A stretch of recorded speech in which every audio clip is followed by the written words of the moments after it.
started working, so he's. I'd like to call this meeting to order, 5:40. It is Monday, June 12th, 2023 at 5:40 p.m. Can I get a roll call? Mr. Sterling. Here. Mr. Thompson. Here. Mr. McKnight. Present. Mrs. Carlson. Absent. Mr. Smith. Absent. Mrs. Hastings. Here. Mrs. Meeks. Absent. Ms. For the record, Mrs. Carlson's entering the meeting, 5:40. Thank you. All right. Yes. Oh, Chris Arduino, recording secretary. Terrell Yarborough, Superintendent. Michelle Erb, Curriculum and Instruction. Josh Rand, Business and Operations. All right. If we can hear everybody stand, please. All right. I pledge allegiance to the flag of the United States of America and to the republic for which it stands, one nation, under God, indivisible, with liberty and justice for all. Thank you. All right, for this public hearing, do we have any comments from the community? None for this? Or do you guys want to use that for that next meeting? Okay, we're good. And move this over to Josh. Okay, thank you. So this public hearing is to solicit input on the transfer of $1,425,000 from the Ed Fund to the Operations and Maintenance Fund, and from the Ed Fund to the Transportation Fund in the amount of $200,000. I'll kind of just break down those transfers a little bit and talk about what we budgeted and why we're transferring these funds. So in the Ed Fund, the 1.425, it's really broken out into two different sections. There's the Ed to O&M amount of $425,000, and that is in the FY23 budget, and that is to help cover some of those projects that we've done in the past. So that is a budgeted transfer. The additional $1 million from Ed to O&M is not in the budget, but it's part of the CTE transfer. So when we went from originally transferring $1 million to CTE to essentially 2.3 once we approved it, this year is trending better than we had budgeted. So I thought, let's transfer $1 million now. I'll recommend in the next budget to transfer an additional $1 million. That'll get us to the 2.3, and then we'll see how the rest of that washes out. The Ed to Transportation transfer was budgeted $150,000. We're recommending $200,000. The state funding percentage is coming in just a little. It varies year to year, and it's down a little bit over what we projected. So these are considered operational transfers, so they require a notice in the paper, a public hearing that we're having here for input, and then I'd ask the board to approve them at the meeting tonight, and then we will make those transfers in June. So it's kind of the summary. Anyone have any questions? Josh, what are some of the expenses that are making the transportation need this much more? Sure. Yeah, so that's a good question. So we're in year 2 of a bus replacement cycle.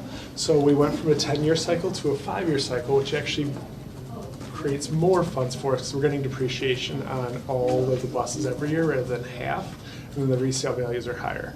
So in order to do that, by the year 5, you've hit all of the replacement. Those first couple years, as the reimbursement lags a year, so it's more expensive up front, and then it gets easier as time goes. And by the time you hit year 5, you should be in full cycle.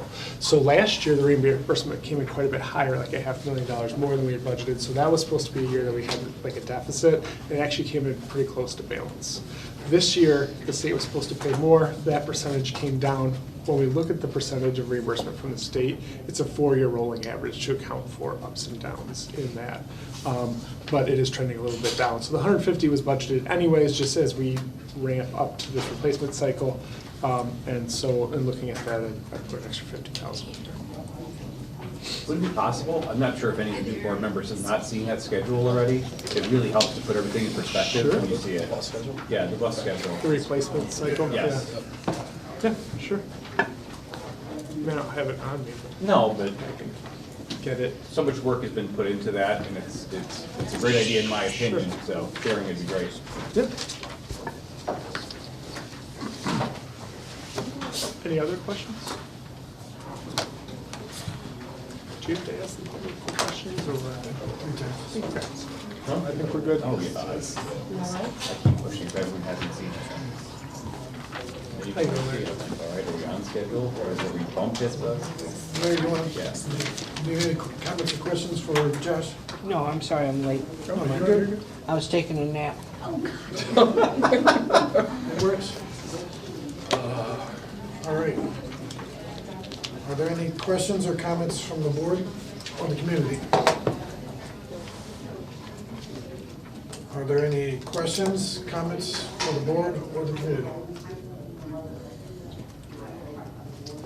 All right. Are there any questions or comments for the board or the community? Okay. Now, we'll go to We just keep it open until. Yeah. Yeah. This is the fun, weird part. We're in the meeting, but not.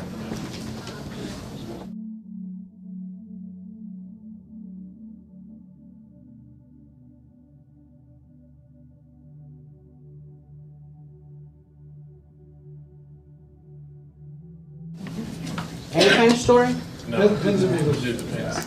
I mean, is this being recorded? Can't turn it off. Since it is the season, a lot of people go fishing Okay. during the summer. Well, I went fishing the other day with a friend of mine. And we were out there, quiet, peaceful, fishing away. And all of a sudden I heard some commotion over in a tree by the bank. There was a tree by the bank and I heard this commotion.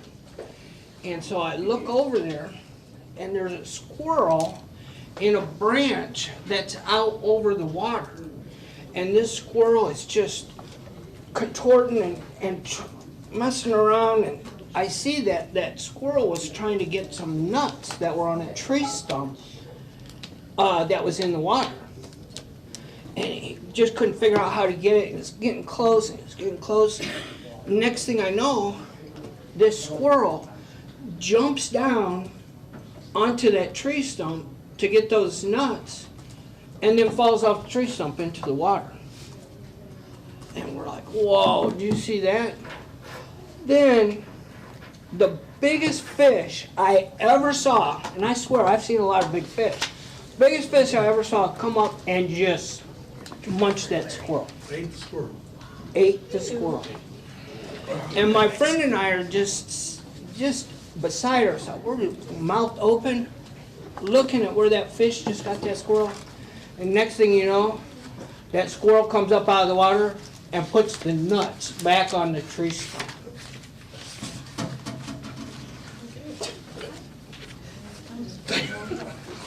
Moral of the story, don't mess with that fish's. I appreciate the drive it took to get there. Yeah. I was nervous. I was extremely nervous because I thought I heard a different version of that joke beforehand that wouldn't have been. That's all I got. That was more than we. That was more than enough. That was more than enough. You did.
We're in a public hearing right now. This public hearing is to move transfer of funds from the educational fund to the operational fund. Are there any questions or comments from the board or community? Resources we have based on population.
The public hearing is now closed. Okay. You guys are gonna use the bathroom or stretch your legs for the next?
school there. I'd like to call this meeting to order. This is regular board meeting, June 12th, 2023 at 6 p.m. Can I get a roll call? Mr. Sterling. Here. Mr. Thompson. Here. Mr. McKnight. Here. Mrs. Carlson. Here. Mr. Smith. Here. Mrs. Hastings. Here. Mrs. Meeks is absent. Chris Arduino, recording secretary. Terrell Yarborough, Superintendent. Michelle Earp, curriculum and instruction. Josh Duran, business and operations. All right, thank you, guys. Get everybody to stand, please. Harry, you want to lead us in? Pledge allegiance. To the flag of the United States of America and to the republic for which it stands, one nation, under God, indivisible, with liberty and justice for all. All right. Can I get a motion and a second for the approval of the agenda? Motion. Second. Mr. Thompson. Aye. Mr. McKnight. Aye. Mrs. Carlson. Aye. Mr. Smith. Yes. Mrs. Hastings. Aye. Mrs. Meeks is absent. Mr. Sterling. Aye.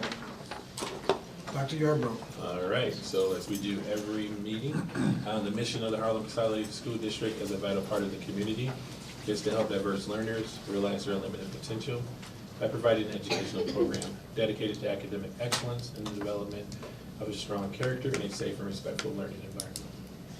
Thank you, sir. Thank you. All right, can we get a motion and a second to approval of the board meeting minutes, regular and closed, May 15th, 2023? Motion. Second.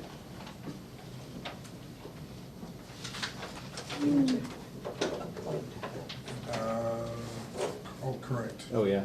Actually, we need to go back, sorry. I need a motion to appoint a secretary pro tem. I would give a motion for Megan Hastings. Do I have a second? Second. Mr. Smith, Yes. Ms. Hastings, Yes. Ms. Meeks absent, Mr. Sterling, yes, Mr. Thompson, Yes. Mr. McKnight, Yes. Ms. Carlson. Yes. Okay. Dun, dun, dun. And then you get to sign a lot of things in here today.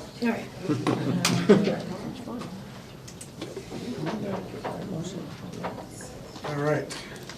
Now I'm going to go back to that. Can I get a motion and a second for approval of board meeting, regular meeting, and closed minutes for May 15th, 2023? Motion. Second.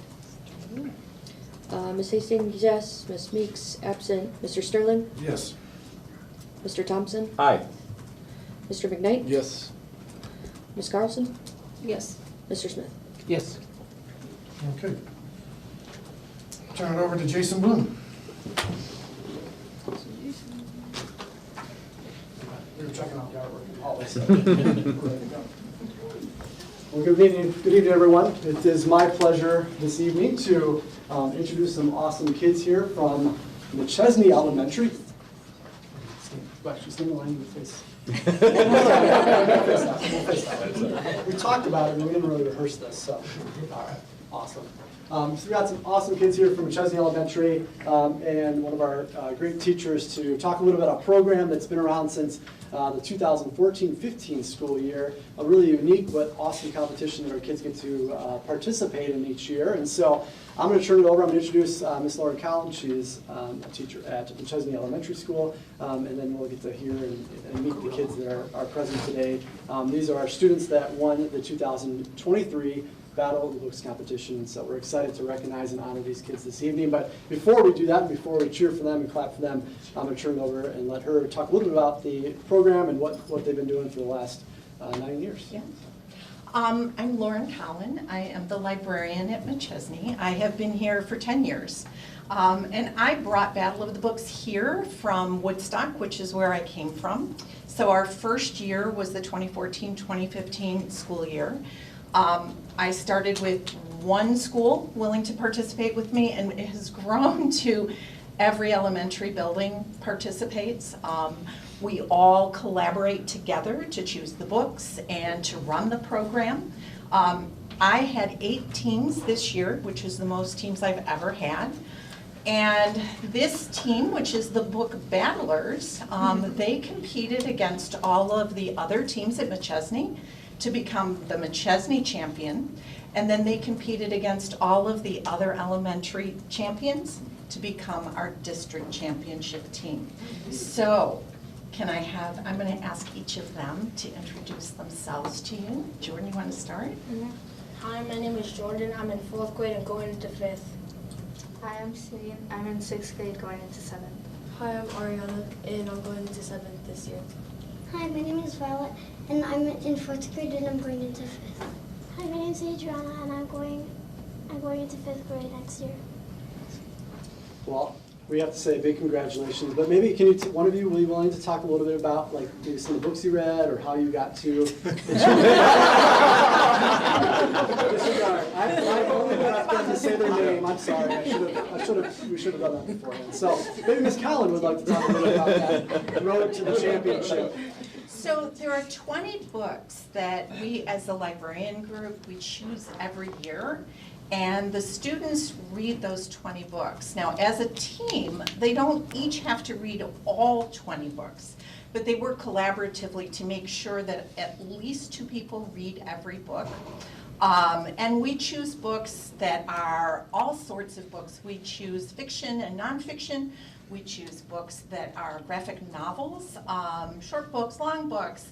And we had some pretty good books this year, didn't we? Yeah. And so then the way you win is I will read a quote from the book, and they have to identify the name of the book and the correct author just on the basis of hearing a quote from the book, which the quotes are kind of sneaky, aren't they? Because we don't have any words from the title or any main characters' names. So they really need to know the stories in order to be able to be successful. They work together as a team. To answer, we have one person who was usually the speaker. I know, Adriana, you were the speaker at the district. Were you the speaker the whole time? Yeah. So one person officially gives the answers, and then you score points based on whether you get the correct author and title. So it's a serious competition. And there's a time limit. There's a time limit. It's also, we have an all-school assembly when we do our school battle, and you could hear a pin drop. Because they're really respectful, the kids are really respectful, and it's a lot of fun. We also do something at McChesney where we have, they battled the teachers. So we have a teacher team, and so every year there is a competition between the students and the teachers as well. I love that. Yeah, it's great. Well, on behalf of the Board of Education of the Harlem School District, congratulations to the book battlers, and then a big thank you to Ms. Collin for running this project.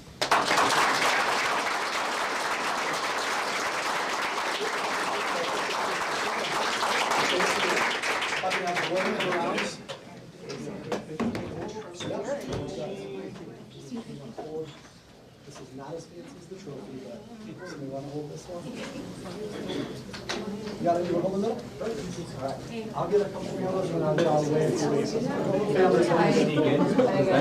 Oh, yeah, go for it. I'll take one and then I'll get all the way. All right, here we go. 1, 2, 3. Okay, let me get all the way and I'll let.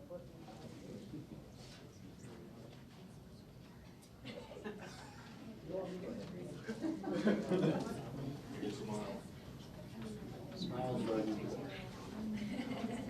Jordan, smile.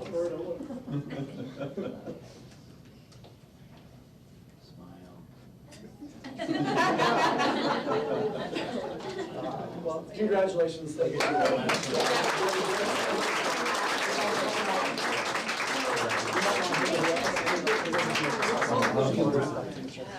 We would love to have you. Are you serious? Oh my gosh. Wow.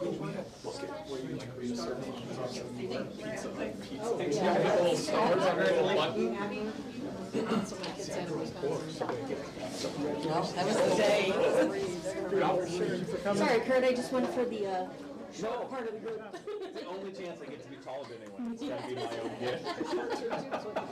I was gonna say, I think we have our designated positions in those pictures now. That is awesome. Awesome, awesome, awesome. All right, we have 9 comments from the community. The comments should be respectful and demonstrate consideration for others. Address the board only at appropriate time. There are to be no interruptions during the public comment being made to the board. If there is disruption, individuals may be asked to leave. Each speaker will be allotted up to 3 minutes to present their comments. Comments concerning the same subject matter may be narrowed to 1. We're not doing that by the board president, so don't worry. Please be aware of the board education members will not respond to your comments during the meeting. If necessary, the superintendent or appropriate designee will contact you after the meeting to follow up any concern or question. All right, with that, the first one will be Caitlin McElroy. Good evening, board members. Thank you for the opportunity to speak tonight. Part of my job as a 6th grade teacher is to advocate for my students. This advocacy does not end when my students leave the classroom.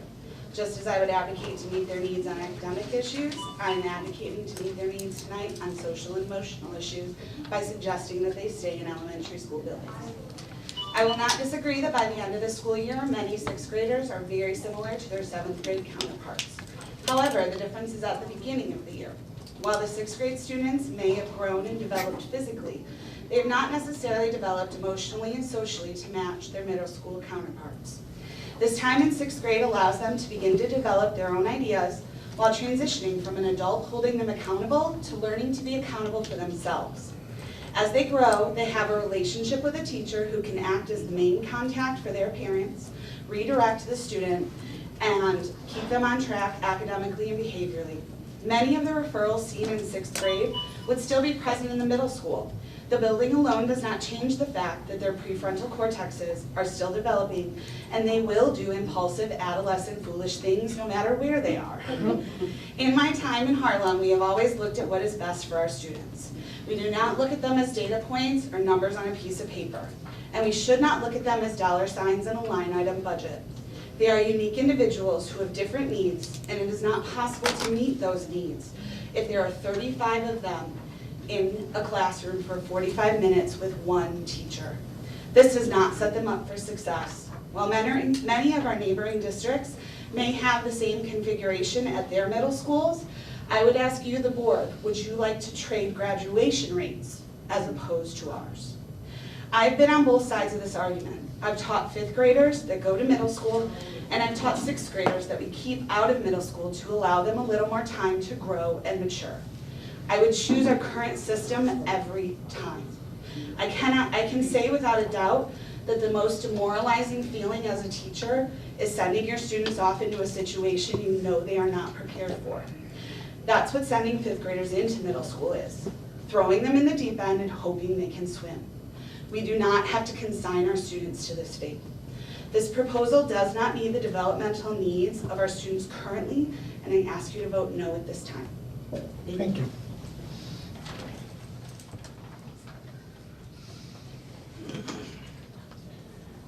Ariel? Hello, I'm Ariel. I am not going to speak as eloquently as Caitlin just did because I did not prepare my speech ahead of time, so I'm just going to shoot from the hip here. I've been with the district for a couple of years now, and I've had the privilege of being a building substitute here, and part of that job means that I go anywhere you guys need me. Yes, my home is one school, but I have been sent to most schools in the district at this time, including the middle school. So I have seen a snapshot of many different schools, the different behaviors we have in different age ranges, and I feel like I have a very good feel for what's going on. I'm also going into being a teacher full-time this year with you guys. Woohoo, go Harlem. Super excited about it. And I think that we can all agree that all of us in this room really care about the well-being of the kids. That's what we're focused on here, right? And so for me, I would be remiss if I didn't speak up right now about this. Do I think that sixth graders being in a middle school setting as an idea is a bad idea? No. Do I think that it is appropriate for this district in the next year? No. Now, it might have been before COVID. However, COVID has changed a lot of things for us. I have concerns on a couple of different things. Stay with me here. Number one, I have concerns about space for the sixth grade students and where they're going to be. Number two, I have concerns about behavior and discipline. Number three, I have concerns about downsizing staff members, how many sixth grade teachers we're going to have to get rid of here. And number four, I have concerns about safety. Number five, as a future Learning Lab program teacher, I have to say I have grave concerns about this for the Learning Lab program students. In terms of space, I'm concerned that you cannot support the number of students that we're going to be sending to the middle school right now. I've been there. There's a lot of kids in those classrooms. There's a lot of kids in those hallways. I recognize that we might be trying to get portables or something, but that brings into question safety concerns, such as active shooter situations, and whether we can keep kids safe in those situations. And as much as we wish we didn't have to plan for those things, the reality is that we do, because we have a responsibility to their safety. I'm concerned about behavior and discipline. Caitlin has beautifully already talked about the behavior that we see right now. You know, we're seeing a lot of behavior post-COVID, especially right now, because kids were out of school for a little while and they need a little bit more time to grow socially and emotionally. And so, which is really the main reason that I feel that we need a little bit more time before we push this forward in the future. I'm not saying never. I never want it. Just, I don't know that it's appropriate right now. For our Learning Lab kids, oh, I'm at 3 minutes, never mind. Thank you for listening. I appreciate you guys listening with open minds. Well, we appreciate you. Thank you. Rachel, start off then. Okay, so I'm gonna jump around a little bit. Thank you for letting me speak.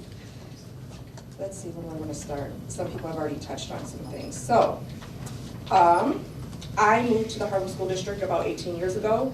I have did my research about the district before moving here and made the decision for my children that this would be a safe environment and a good educational base for them. So I have decided to raise my family here.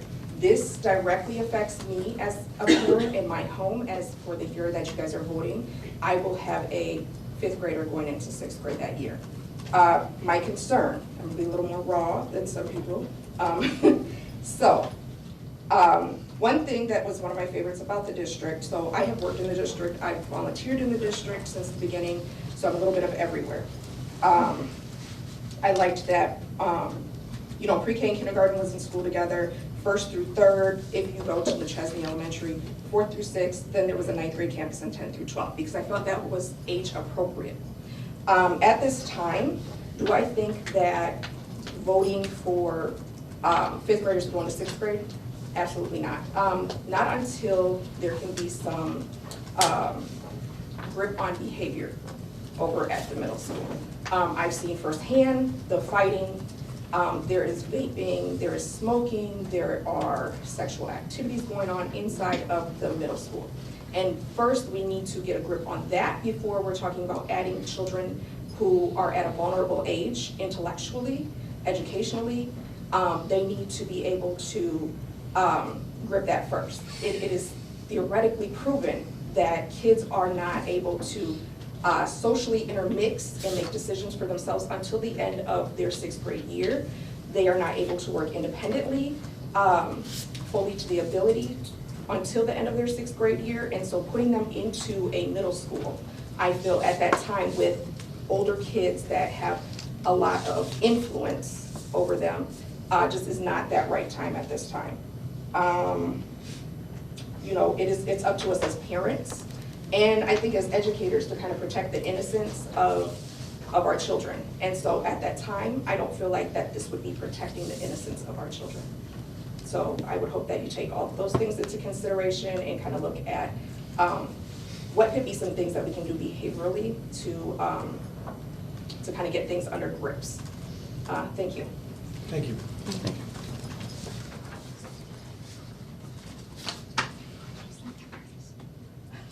Jill Brogan.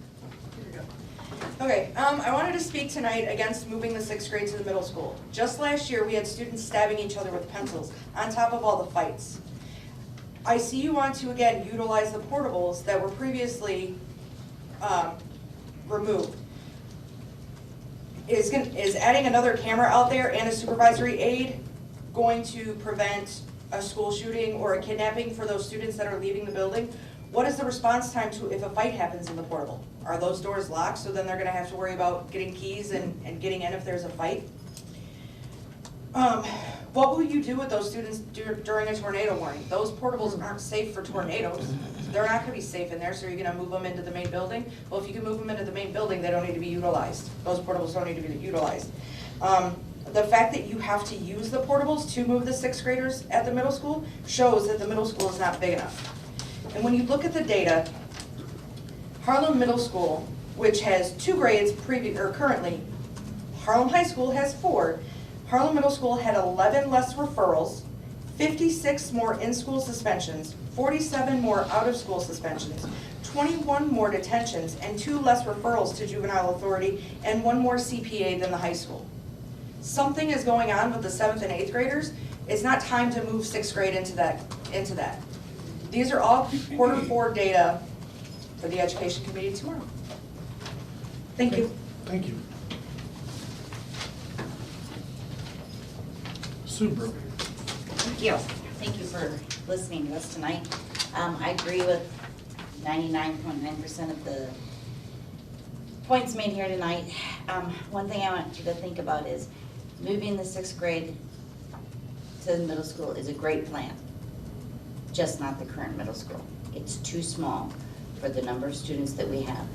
We put a lot of work into our CTE program to not only help educate our students and have them career ready, but also to draw families into our district, which means increase in enrollment. If you're gonna increase the enrollment, what are you gonna then do at the middle school when your enrollment is way too high to handle all 3 grades? 6th grade mentality at the beginning of the 6th grade year, as they so said, is nowhere near to be around the 7th and 8th graders. Now, I know you have said numerous times that 6th grade shouldn't be with 1st grade, and your original plan, I see, has been changed from moving the kindergartners up to the grade school and out of the Parker Center. But I wanted to make the point that don't insult our intelligence by saying that 6th graders shouldn't belong with 1st graders, but 5th graders belong with kindergartners. There's no difference in those age groups. So I'm glad to see you're not moving the kindergartners into the grade school. The CTE program was a big move that we created at the high school.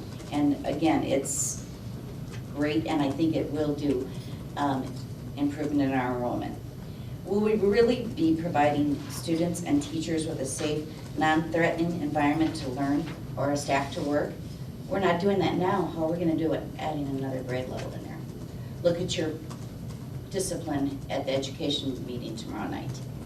And we've complained before that we're not getting enough done with the assistance of the Los Park Police Department. What's gonna change next year with them, or the year after that with them, or the year after that with them?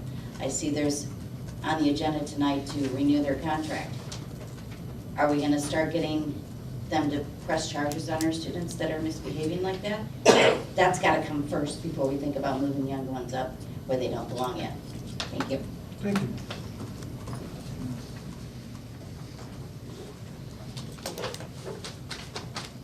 Pamela Harding.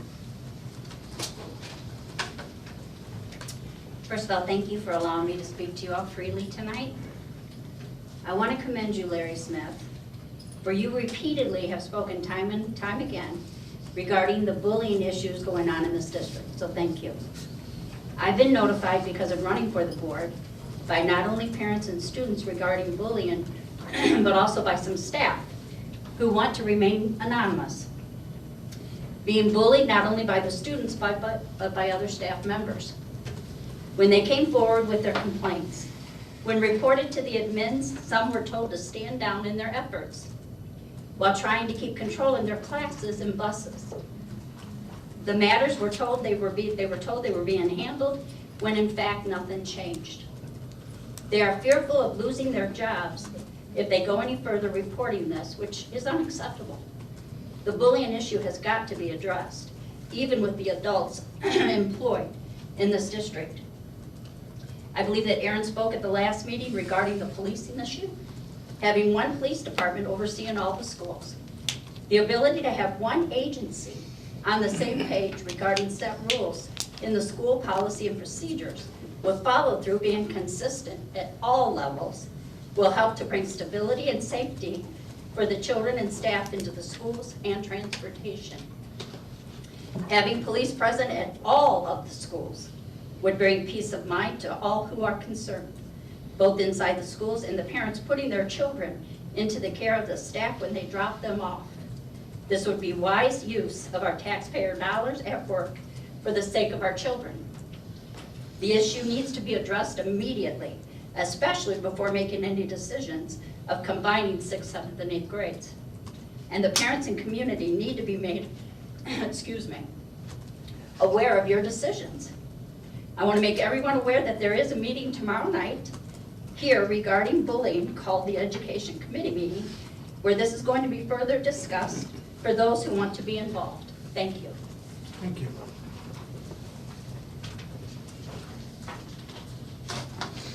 Kira? Hello.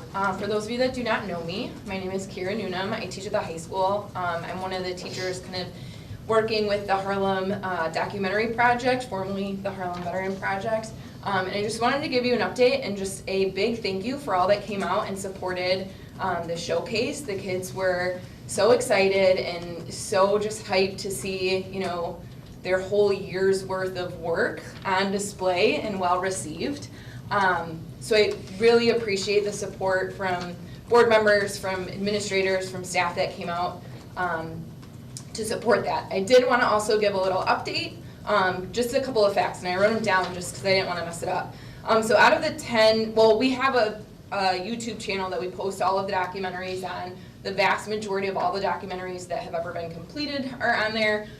It is still the Harlem Veteran Project, but we'll be transitioning to the Harlem Documentary Project. This year, of the 10 student-produced documentaries, as of today, because I checked, they currently have 3,529 views collectively, which is super impressive considering it hasn't even been a month yet. The quality of work this year was so phenomenal that we are in the process of submitting a number of them to film festivals across the country. One, we're looking at European film festivals. It had to do with the Serbian community, so that really took off. So the global Serbian community, it feels like all of them have seen it, but that's the majority of the views they're coming from. But we just wanted to kind of thank you and just kind of all of the support throughout the years. The transition we're making here so that more stories can be told. You know, the main goal of the project is to record these stories, but to get these stories out because it's important for people to see them. You know, obviously we're going to still continue to work with veterans and get those veteran stories, but we really saw this year the power of kind of introducing different diverse stories within the community.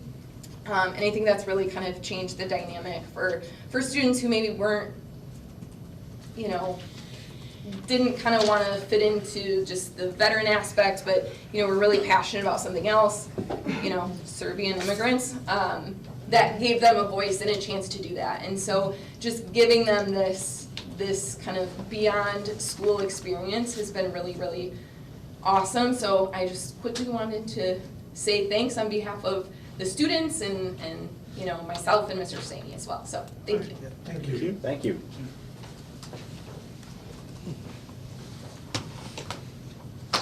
Amanda? Hi there.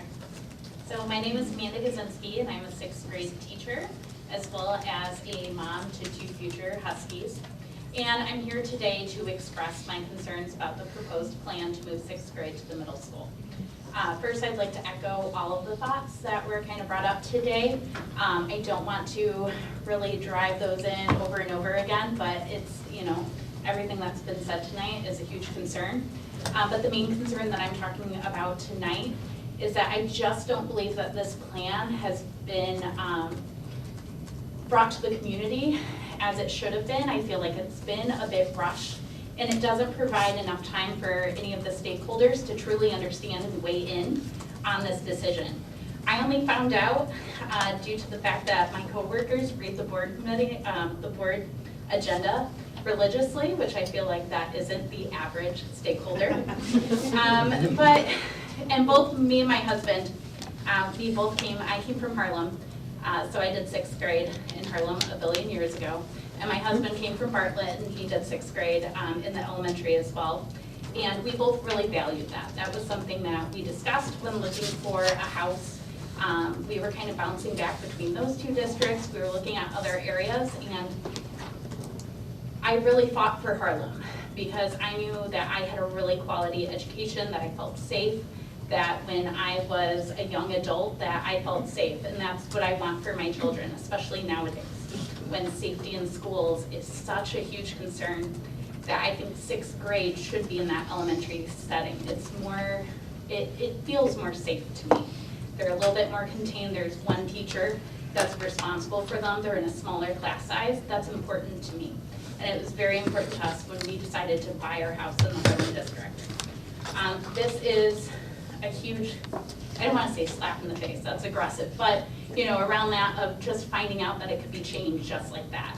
A decision that I made 4 or 5 years ago can be made within the span of a month without truly telling the community what's going on.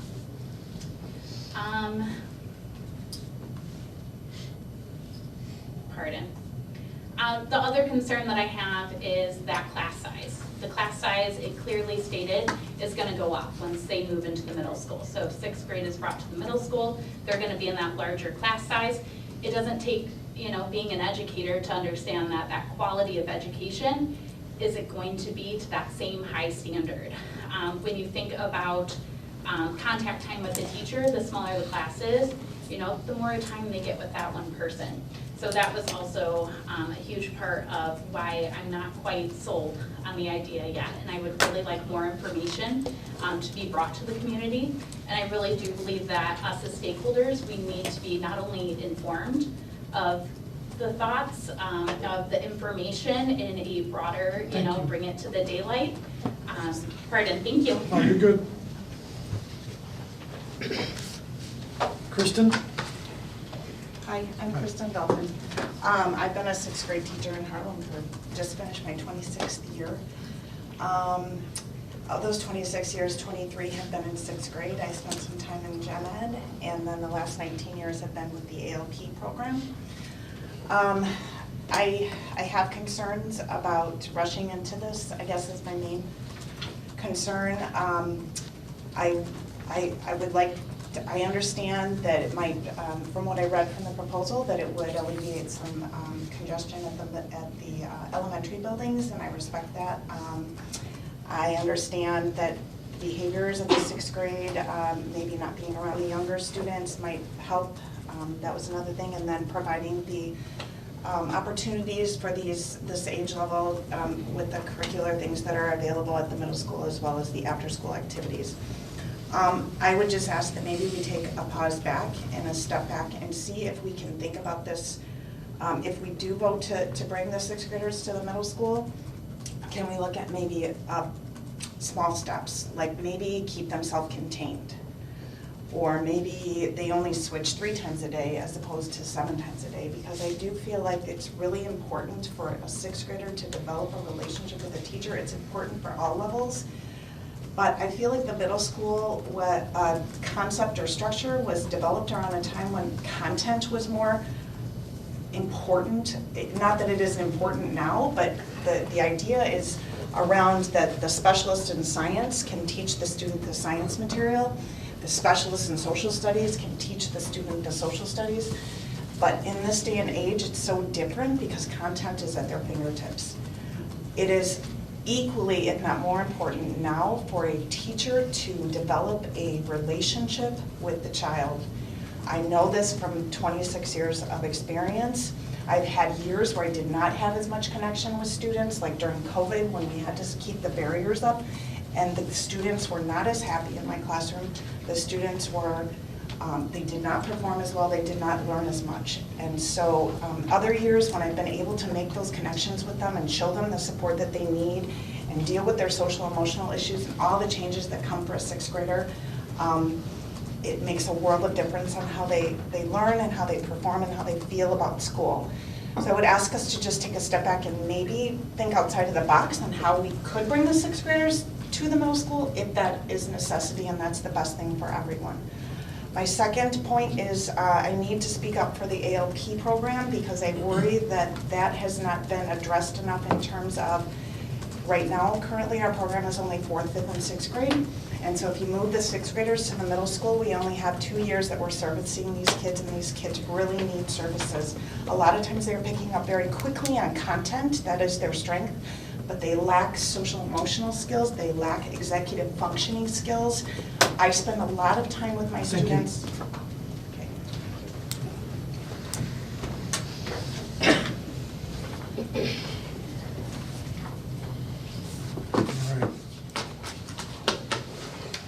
Thank you all. Need a motion, or actually, Bills, turn it over to you. Thank you. Total payables for this period were $2,540,883.16. Of that, there were void checks of $5,431.10. There were 2 payrolls this period for a total amount of $6,842,024.14. For total expenditures of $9,382,907.30. Split out by fund, the education fund paid $7,134,648.10. The tort fund paid $6,053.33. The operations and maintenance fund paid $401,783.09. The debt service fund paid $222,327.78.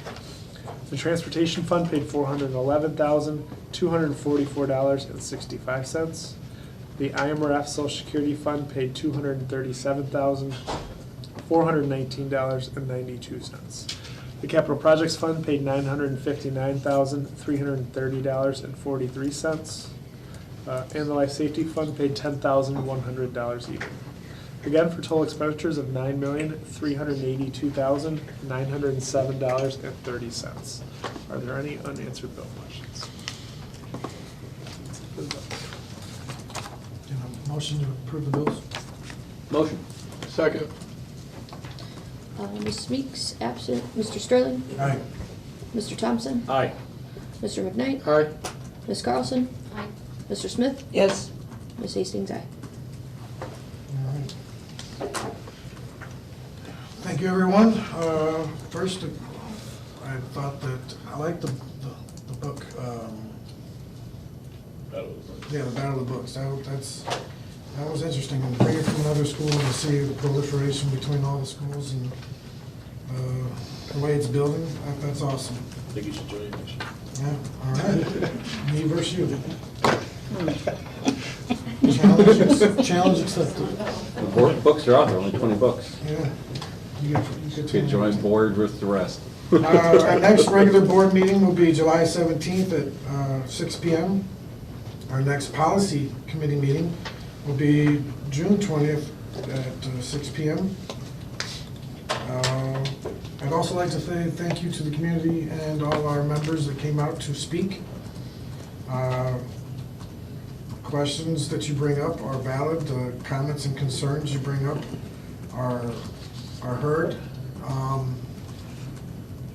I thank you. I do. It's good to have stakeholders that are involved in this, and I just want to let you guys know that. So thank you. With that, I'm going to turn it over to Kurt Thompson. Sure, yeah. I'd like to thank the book battlers for coming out here, as well as having that program as a whole. I think it's a great opportunity that all our students have in the district.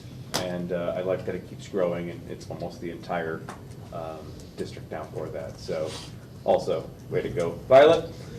Gotta give a shout out there, otherwise I don't know if I can go home. Outside of that, I really do appreciate, I think, one, it shows a lot to your commitment as just teachers, parents, residents of this area to come and speak. The amount of emails that have come from both sides have been great. So I can't speak for the board, but I'm pretty sure we're all doing our due diligence, we're looking into this, we're asking those questions, and I love where I'm like, what am I not thinking of? And then I get an email with a question, I'm like, what are we doing about that? That's a great one. And then we dive into that, and tonight's no exception. So getting more information to make this difficult decision and how it impacts everyone is critically important. Also hearing from some of the feedback, anybody that's out there that's a teacher that is worried about retaliation, that is absolutely ridiculous. And if there's anything, we need to hear about it, period. You should not be scared of anyone at this table. We're here for the district. You should not be scared of your administrator. If there's something that's going on. I know we've had a history of it, Yes. but this needs to end. So anyone that comes, our emails are there, our phone is available, we're here for public comments. Let us know. Like, we're going out to do everything we can to help with that. Additionally, thanks for, I love the fact that the documentary was so successful. And I didn't know they were on YouTube. I couldn't go, and I'm full honesty, there was some very interesting topics I want to see, and now I can go see that. I will have to, what do I search for that? Here's your plug. Harlem Veteran Project. Harlem Veteran Project into YouTube, we can get that? Awesome. Yes. There'll be one more view on there.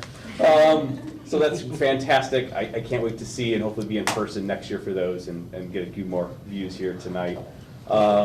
Additionally, from that, we had some great feedback at Business Services this time around. Josh did excellent. I think it was the longest one we ever had. I think there was 5 people here, which might have been an all-time record for the number of people showing up. But we'll be going through those. But the amount of work and some great opportunities are coming through from solar opportunities to what we might be able to do to better our school districts and our community with the water tower. There's a lot of great, important stuff that comes through that meeting, and it's the opportunity, one, to kind of do a deeper dive than we do here. I can say before I was a board member, you kind of go through this and you're like, man, they went through that stuff really fast and said yes. Well, everything that we vote on goes through committee meetings, and then we do a deeper dive, we ask those questions. So anytime, that's probably the best plug I've done yet, to come to Business Services, but there's an opportunity to kind of come in, listen, and I will ask lots of questions. If you're curious about what that hubbub is about, oh, I said that weird, your opportunity is going to be July 12th, 2023. It's at 5:30 this time, not 6 o'clock, it's 5:30, so make sure you come a little bit earlier than the norm, because that is now the new norm. That completes my report. Thanks, guys. All right, I will be taking back over for Ms. Meeks. My wife would kill me if I didn't mention, we had 4 students that were on the Washington DC trip that actually participated in the presenting of the wreath for the fallen soldier. Oh, amazing. One of them happened to be my niece, so she's watching me right now. I just so I just wanted to put that back out there because she was telling me that, and obviously I got sidetracked.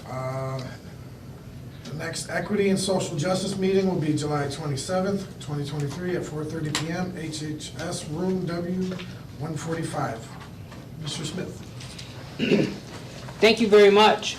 I thought it was terrific that there was a plug for the Education Committee by the community. It's so nice to see that people are interested in the Education Committee meeting.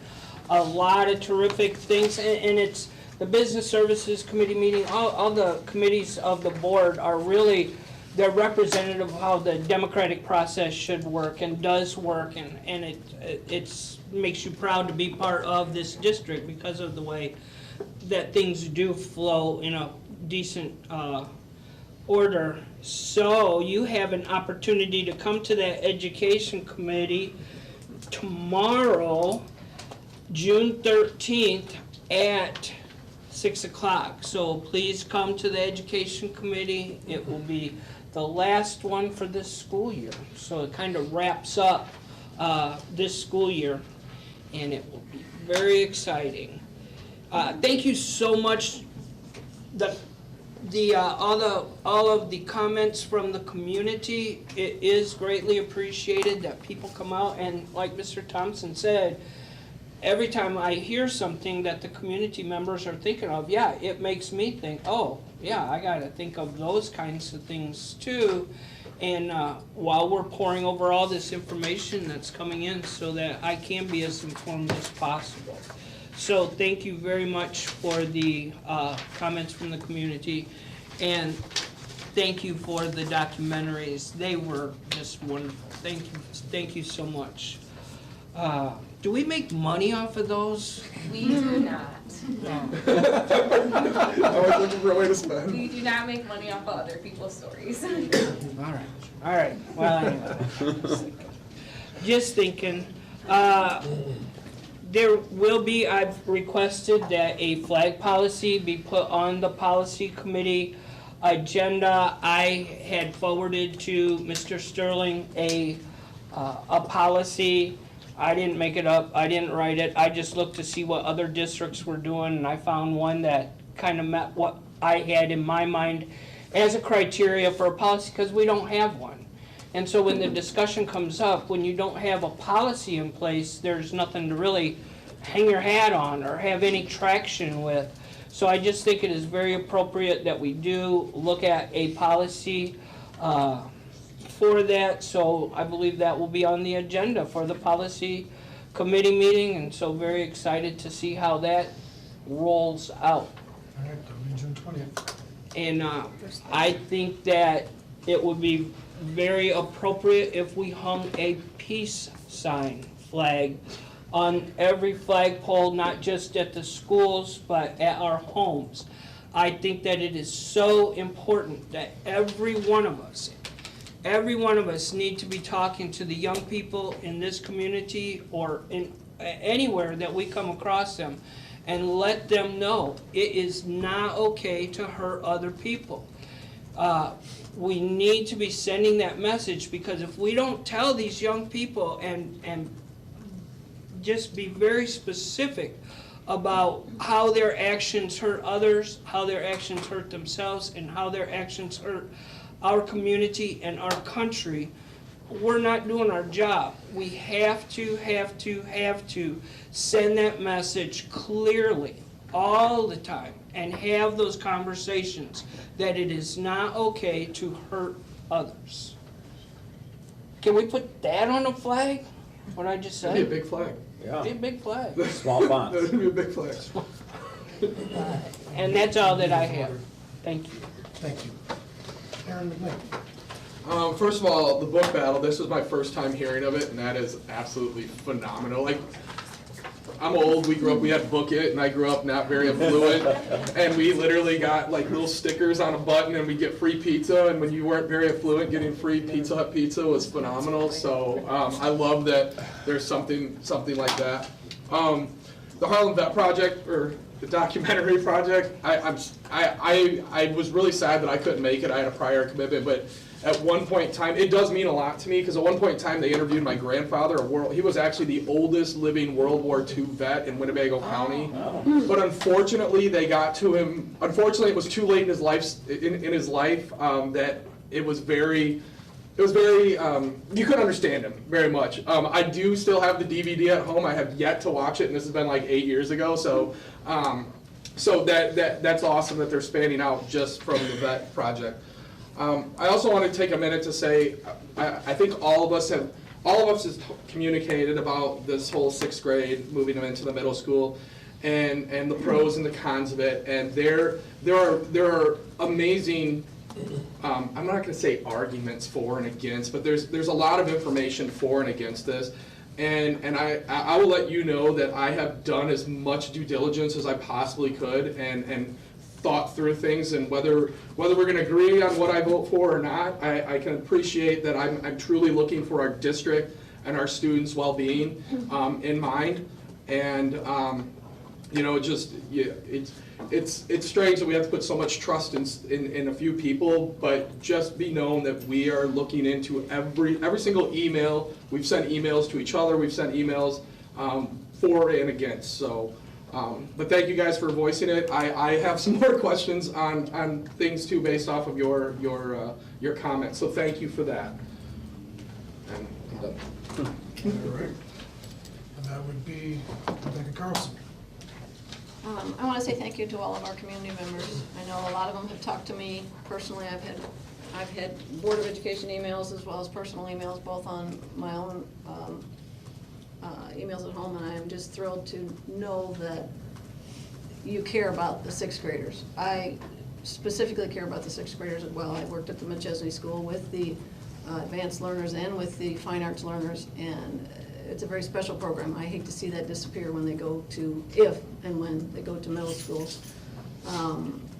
I have literally 2 whole pages of questions as well that I'm going to bring up that to me are very important. I spent a couple hours with Jerry Harris at the middle school just before school ended, and he and I walked around the school and looked at different things and checked out the lunchroom and the capacities and the classrooms and how they're empty and full and all the different things that are going on over there. And so it was very interesting to learn some things that are going on and possibly could be or should be. I appreciate the Battle of the Books. I thought that was fun because I was part of that with McChesney as well when I was over there. It's a really neat thing to have kids reading. I was actually going to ask Lauren, and I forgot if they do books by certain grade. I don't know if it's 4th through 6th grade or if it's just they just pick books and they all know how to read them. But it's a really neat program. One thing that I'm kind of upset about is the idea that we bring in all of these wonderful teams and groups and we show off our bowling teams and our baseball teams and our swim teams and our Battle of the Books teams, and we cheer on our Maple teams for their playground. And yet we do not take the time to bring in our valedictorian and our salutatorians and our top 10 students at high school, and we take photographs with all of these people that are doing wonderful, and it's great to have bowling teams, and it's great to have a 300 score for a 6th grader. Oh my gosh, that's amazing. But when our valedictorian goes off and graduates and we don't even know that he's been signed up to MIT or to Berkeley or to some college of his own, and yet we have signings for sports teams, and it's wonderful. It's fantastic that they're going off to some college to do cross country or to do football or soccer or something, but I just find it disheartening that we have kind of set academics on the wayside and said, hey, you know, where's our valedictorian and where's our salutatorian? What happened to our top 10? We used to have top 10 students. When my son graduated, he was in the top 10, and that was amazing because there's no way he got that from me. But at the same time, they actually spoke, they went across the stage, and they graduated first. And it was not a show-off to the rest of the class. It was these guys worked their butts off for 13 years, and they made it to the top. And it really, this last graduation, it was amazing. This is the first time I've ever participated, and it was fantastic to shake their hands, and some were cold, some were sweaty, some were fantastic. It was really cool to see them. But to have the valedictorian have to go sit down with her class, and by the way, her last name started with Y. She was the very last student to graduate. And I find that wrong. I find that so wrong. We desperately need to bring back our top 10. We need to, at the very minimum, we need to have our valedictorian and our salutatorians graduating first and showing their class an honor that they are important. And so that was one of the things that just really is important to me. So I haven't been to my first committee meeting with Larry. That'll be interesting tomorrow to look at some of the things, part of the committees, and it's interesting to be in them. So I defer to Megan. Thanks. I'm going to try to keep it as short as possible. Congrats to 2020, the class of 2023. I had a blast all the way from senior awards to the big day, spending some time with you. I hope you guys all go and do amazing things and come back and tell us about it. Several schools have hosted me in different capacities. I'm actually glad that some of the previous board members are here, as well as on the board. The Rock Cup groundbreaking, I got the easy part. I shoveled the dirt You guys put in the hard work. So thank you again for all the hard work you put into that. It was truly a cool experience to be a part of when I really had like this much to do with it. So thank you. Loves Park, Olson Park, Maple, and Parker all hosted me in different capacities. Absolutely am adoring getting to know 122. Terrell beat me in the Harlem Hustle. And then this, just by a little bit. And then the documentary. I got to go to the Saturday screening of the documentary. Blown away. Nefertiti and Rhonda, their pocket full of talents hit somewhere deep in me. So I thank Rhonda and Nefertiti again for sharing. I've been on YouTube. I'm a couple of those views. I saw the rest of them, and I look forward to years to come. What a cool thing just to have. Before I go into my last little bit, I actually, Rebecca, the point you made about the valedictorian and bringing the academics, I love it. So we saw the science and the math academia. We saw the student government get recognized.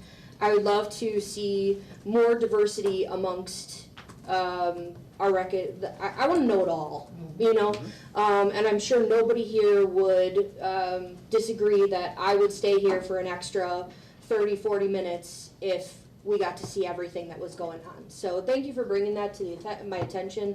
I was in a daze graduation day, so good for you also for having thoughts, because it's a blur. The whole thing's a blur. To the community members that came, I've spent probably about 20 hours on the phone, over coffee, email, talking to folks about this transition. I do not take it lightly, as do I not take any vote here lightly. There's a lot of people in this room, and I know watching, that I respect deeply. I ran for students and teachers.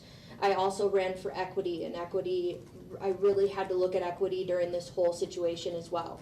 I also have, as I said on my campaign, skin in the game. If this goes through, my oldest will be in the first 6th grade class at the middle school. So I'm also looking at this as a parent.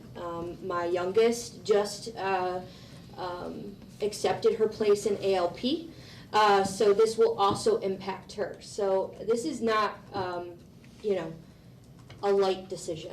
So just know that I have done my research, as I can speak for everybody here, has done their research, and thank you for coming. I've spoken. It's not fun, so thank you for doing that.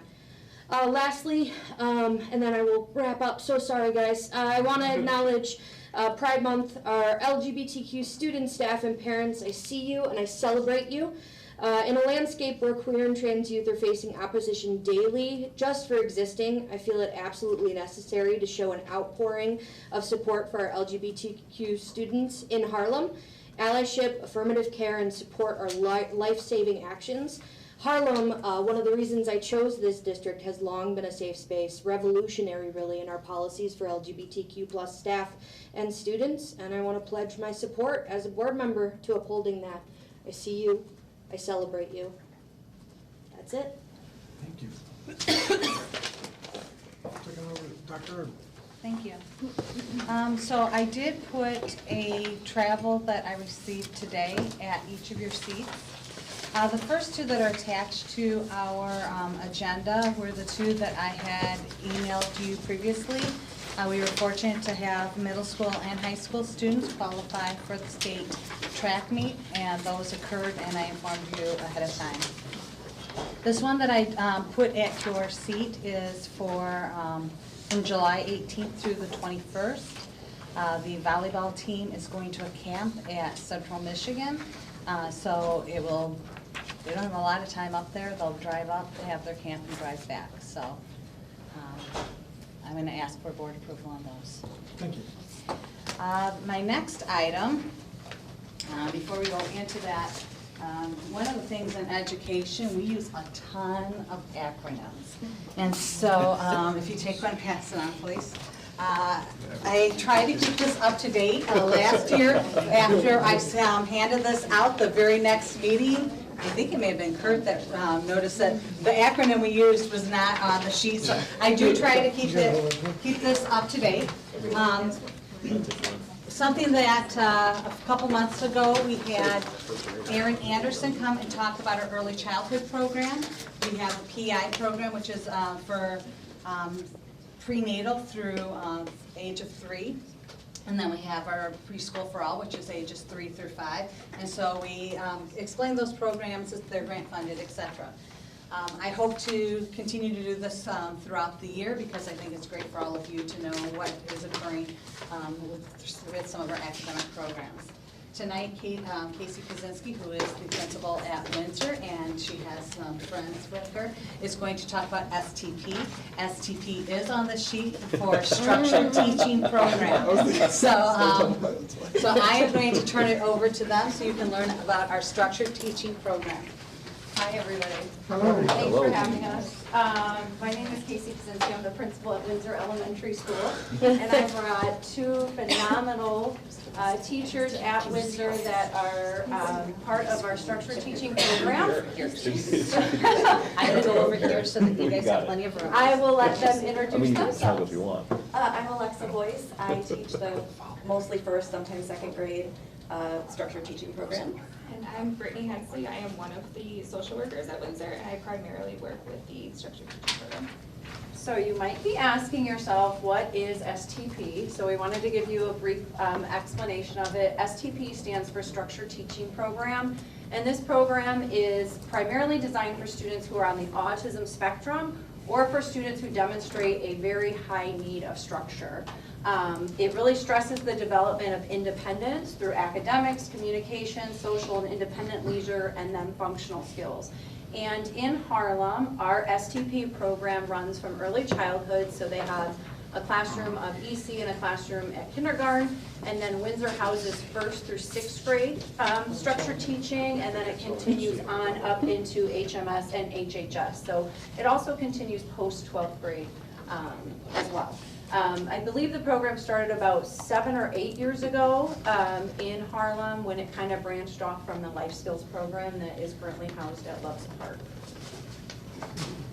So what does STP have to offer? They have a smaller classroom setting with an increased adult support. We have 4 classrooms at Windsor of STP ranging from 8 to 10 students in each classroom. And typically there's about 5 to 6 paras in each classroom to support our students. Some of our students need a 1-to-1 para, some of them might need a 1-to-2 para. It just depends on the level of support that the students need. We use a structured layout with very defined spaces, so you can see like each student has a little cubby as well as a larger teaching space. A lot of emphasis on visual routines and supports, and then there are behavior interventions designed to teach desirable behaviors. I don't know if either of you want to jump in? Okay. Feel free to jump in when you're ready. Our teachers that teach in the STP program are required to attend a series of trainings provided by the Have Dreams. This is a national training corporation that is built to educate teachers in how to best work with students on the autism spectrum. So they get their best training, which is the basic elements in structured teaching first. That kind of gives them a general overview of structured teaching and how do we create these structured tasks. And they also attend I think they're both like 3 to 5 days. The best one is usually 2 days. 2 days. Okay. Classroom setup had been a full 5 days, and I think it's been cut down to 4. So all of our teachers who teach in the program have to attend those trainings as well. So what does the curriculum look like? It really depends on what the student needs, but we have a variety of curriculum, mainly our N2Y program, which is broken down into 3 kind of subset programs, if you will. We have our unique learning system that focuses on reading and math, News to You, which is how our students in the program receive their social studies and science, and then Symbol Sticks, which is our visuals that we use for consistency. Students may also be using aspects of our STAR program, which is really founded in ABA therapy, which includes reading, math, functional living skills, social, emotional, and that does have a progression of levels 1 through 3, so that can be carried up into the middle or the high school as well. They use Edmark for phonics, LLI, depending if the student if that's a best fit, Touch Math. We use Teach for the work job system, and then of course iReady. So a lot of different curriculums that go into it depending on what each student needs. It's individualized to each child. I was just going to say, the big thing is it is very individualized. We can have any variety of students doing any variety of all of these different curriculums and systems. So that's an example of News to You and how the symbol sticks are used as visuals for consistency. Alexa, I don't know if you want to speak any more to that. No, there's also a different variety.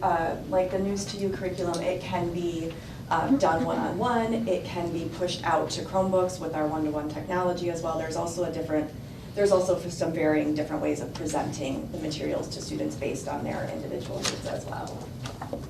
Some things can be done in group settings, whether it's whole group, some small group, and then also individualized, whether it's with one-on-one with the teacher or again pushed into their workstations. I don't know if you want to explain what this. Well, oh, you added, okay. I added it. Sorry. Just so a lot of our students need a little bit more hands-on materials. So these are just kind of some samples of some of the visuals we use. This is actually a work task where a student is sorting the objects based on, what's the word I'm looking for? Based on type, I guess, whether it's a school supply, a beach supply, or catching supplies. And then, every student is different and it's very individualized.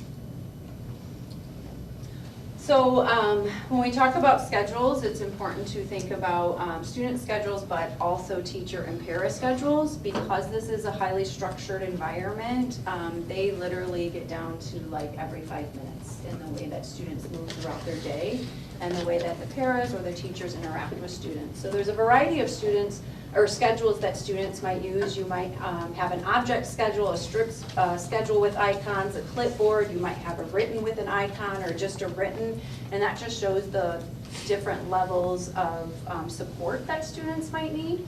I don't know if you want to speak to any of that. No, it is usually, usually we don't have too many students that start out with that object schedule, but that object schedule can simply be something of, we're getting ready to go to lunch, so what you'll see on their schedule would be an actual spoon. That's kind of, we don't have too many students that need that. If anybody needs that, it's usually kind of at that pre-K level. And then this is usually where we start most students, that idea of I have to do what's first, and then when I'm done, I come back to my schedule, I do what's next, and then this is kind of the next transition. And then we have students doing something like this. We also have students that can read and will just have a literal just written schedule that they can cross on and off. The concept of the icons are removable is they actually take these off and walk to where that location is and match it to that location. Some students don't need to actually have it in their hand to remember where they're going, which is when they can move to something that's more written versus manipulative. And then talking about a schedule, Alexa loves to create these. This is just an example of how we have to schedule our day, because while I may have all first grade students, they don't travel all together. They may travel with different gen ed classrooms, so they do some pushing out into the gen ed classrooms. Again, that's also individualized. Some students, it's more for that homeroom morning meeting where they get that social interaction with their peers. Most usually also do lunch and recess, and then specials, your art, learning center, music, or PE. But some do also go out for certain academic periods, whether it be that whole group instruction. Some go out more when they do their reading rotations and can participate in one rotation of that. So as a teacher, it's kind of important to see where everybody is at a given time. So usually we kind of put teachers and staff on the left and then students on the right, and it's just a lovely puzzle piece of getting everybody where they need to go on time. And one change in the schedule is a domino effect. It is. It's a huge domino effect. So within the structured teaching program, they primarily focus on small group stations after whole group, and there's a variety of them. The first one being teach, where that would be skills introduced by the teacher, so that would be where the teacher is explicitly teaching the child at, like a teacher station. Then the student might move into their workstation where they're reinforcing and working on those skills taught by the teacher. The student might engage in independent work. That is, refining of those skills, keeping them in practice. That is something that a student can do independently. And while they're at these small group stations, they might have a para there supporting them one-on-one. A para might be bouncing back in between two of the students. Again, it goes back to the level of need and support that the child requires.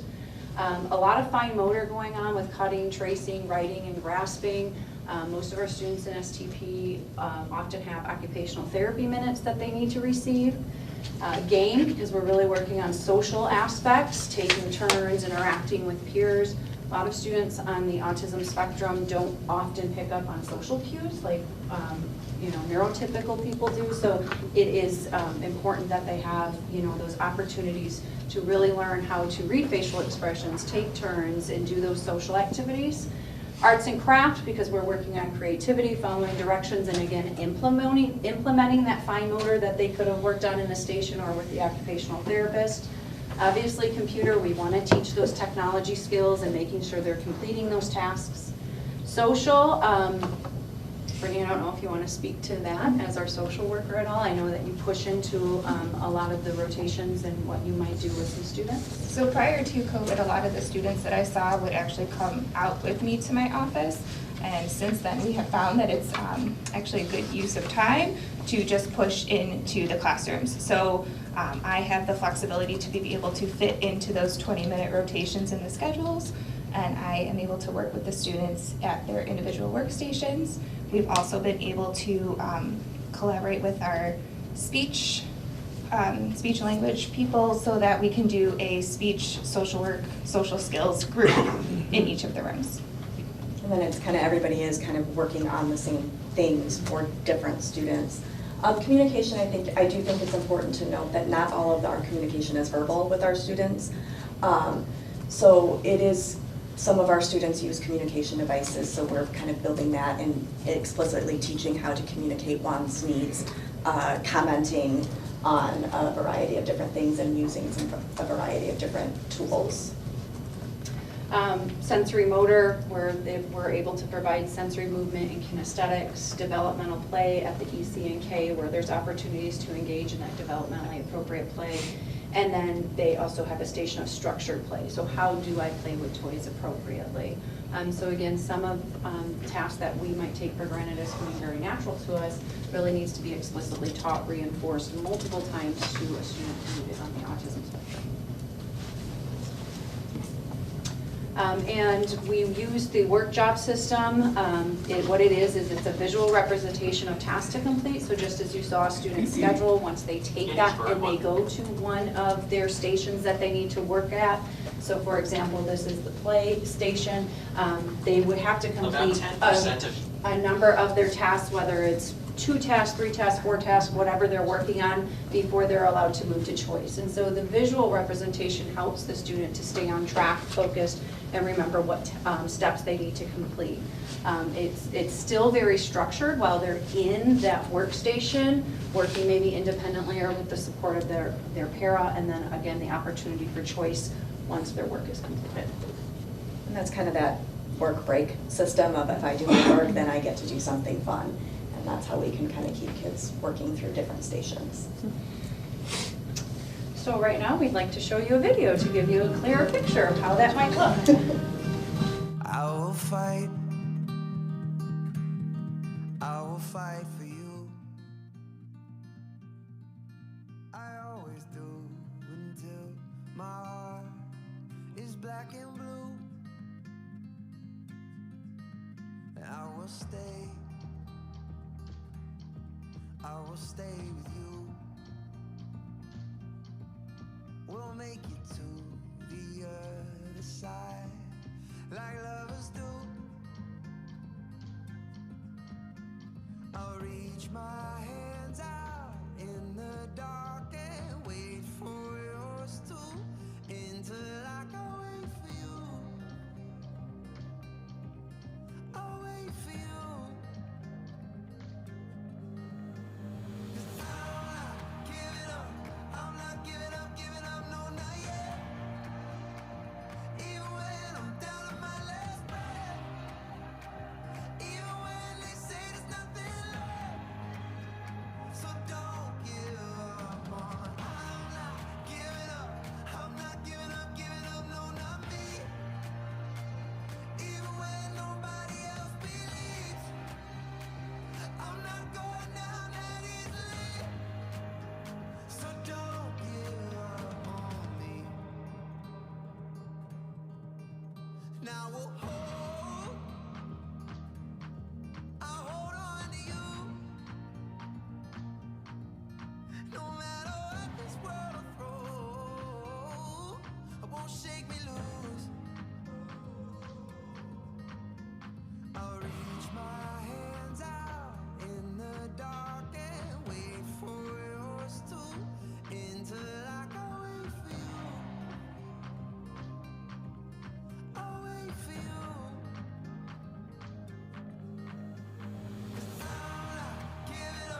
I'm not giving up, no, not yet. Even when I'm down to my last breath. Even when they say there's nothing left. So don't give up on. I'm not giving up. I'm not giving up, no, not me. Even when nobody else believes. I'm not going down that easily. So don't give up on me.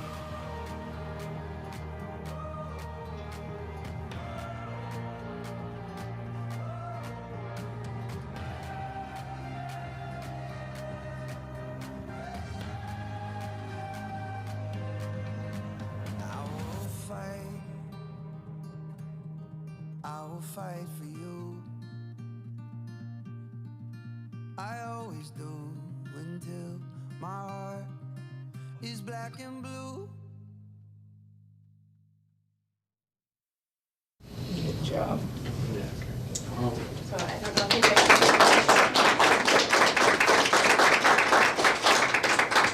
I did just want to add one thing that we didn't say in the slides, but also just when a student is in STP, that doesn't mean that they necessarily stay in STP for their entire school career. We do move students out into gen ed or transition them if appropriate. Sometimes they just kind of need those structures to start with, learning how to be a student, and then we can move them up.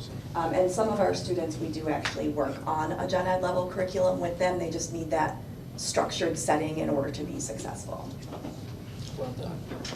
It's awesome. Nice job. Thank you. Good job. Thank you. Thank you very much. So that ends my report. That was pretty good. Yeah, way to go out with that one. Ta-da! All right, buckle your seatbelts. That's tough to follow up. Now we don't jump well. Recommendations made. Yeah. All right, well, I'm not gonna be able to make it that exciting, but, all right, so just Do we have music?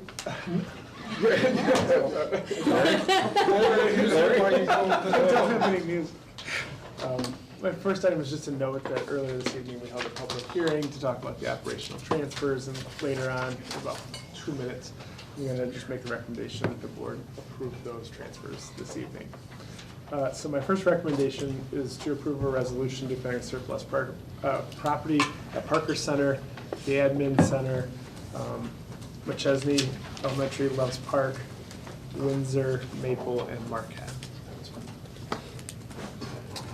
Next is a recommendation to approve facility requests, and we have 3. One for Harlem Dance and Cheer at the high school. There's a PD training at McChesney and a train show at the high school next March. Any questions about surplus or facility request? Okay.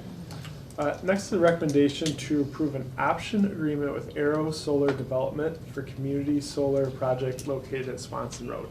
Some of you may or may not know, we own it's what's farmland now right next to Kieselberg, south of Swanson Road. and we have been having a farmer farm that since I've been here. Currently, we get about $4,800 a year. $5,000 a year? 4,800, yeah.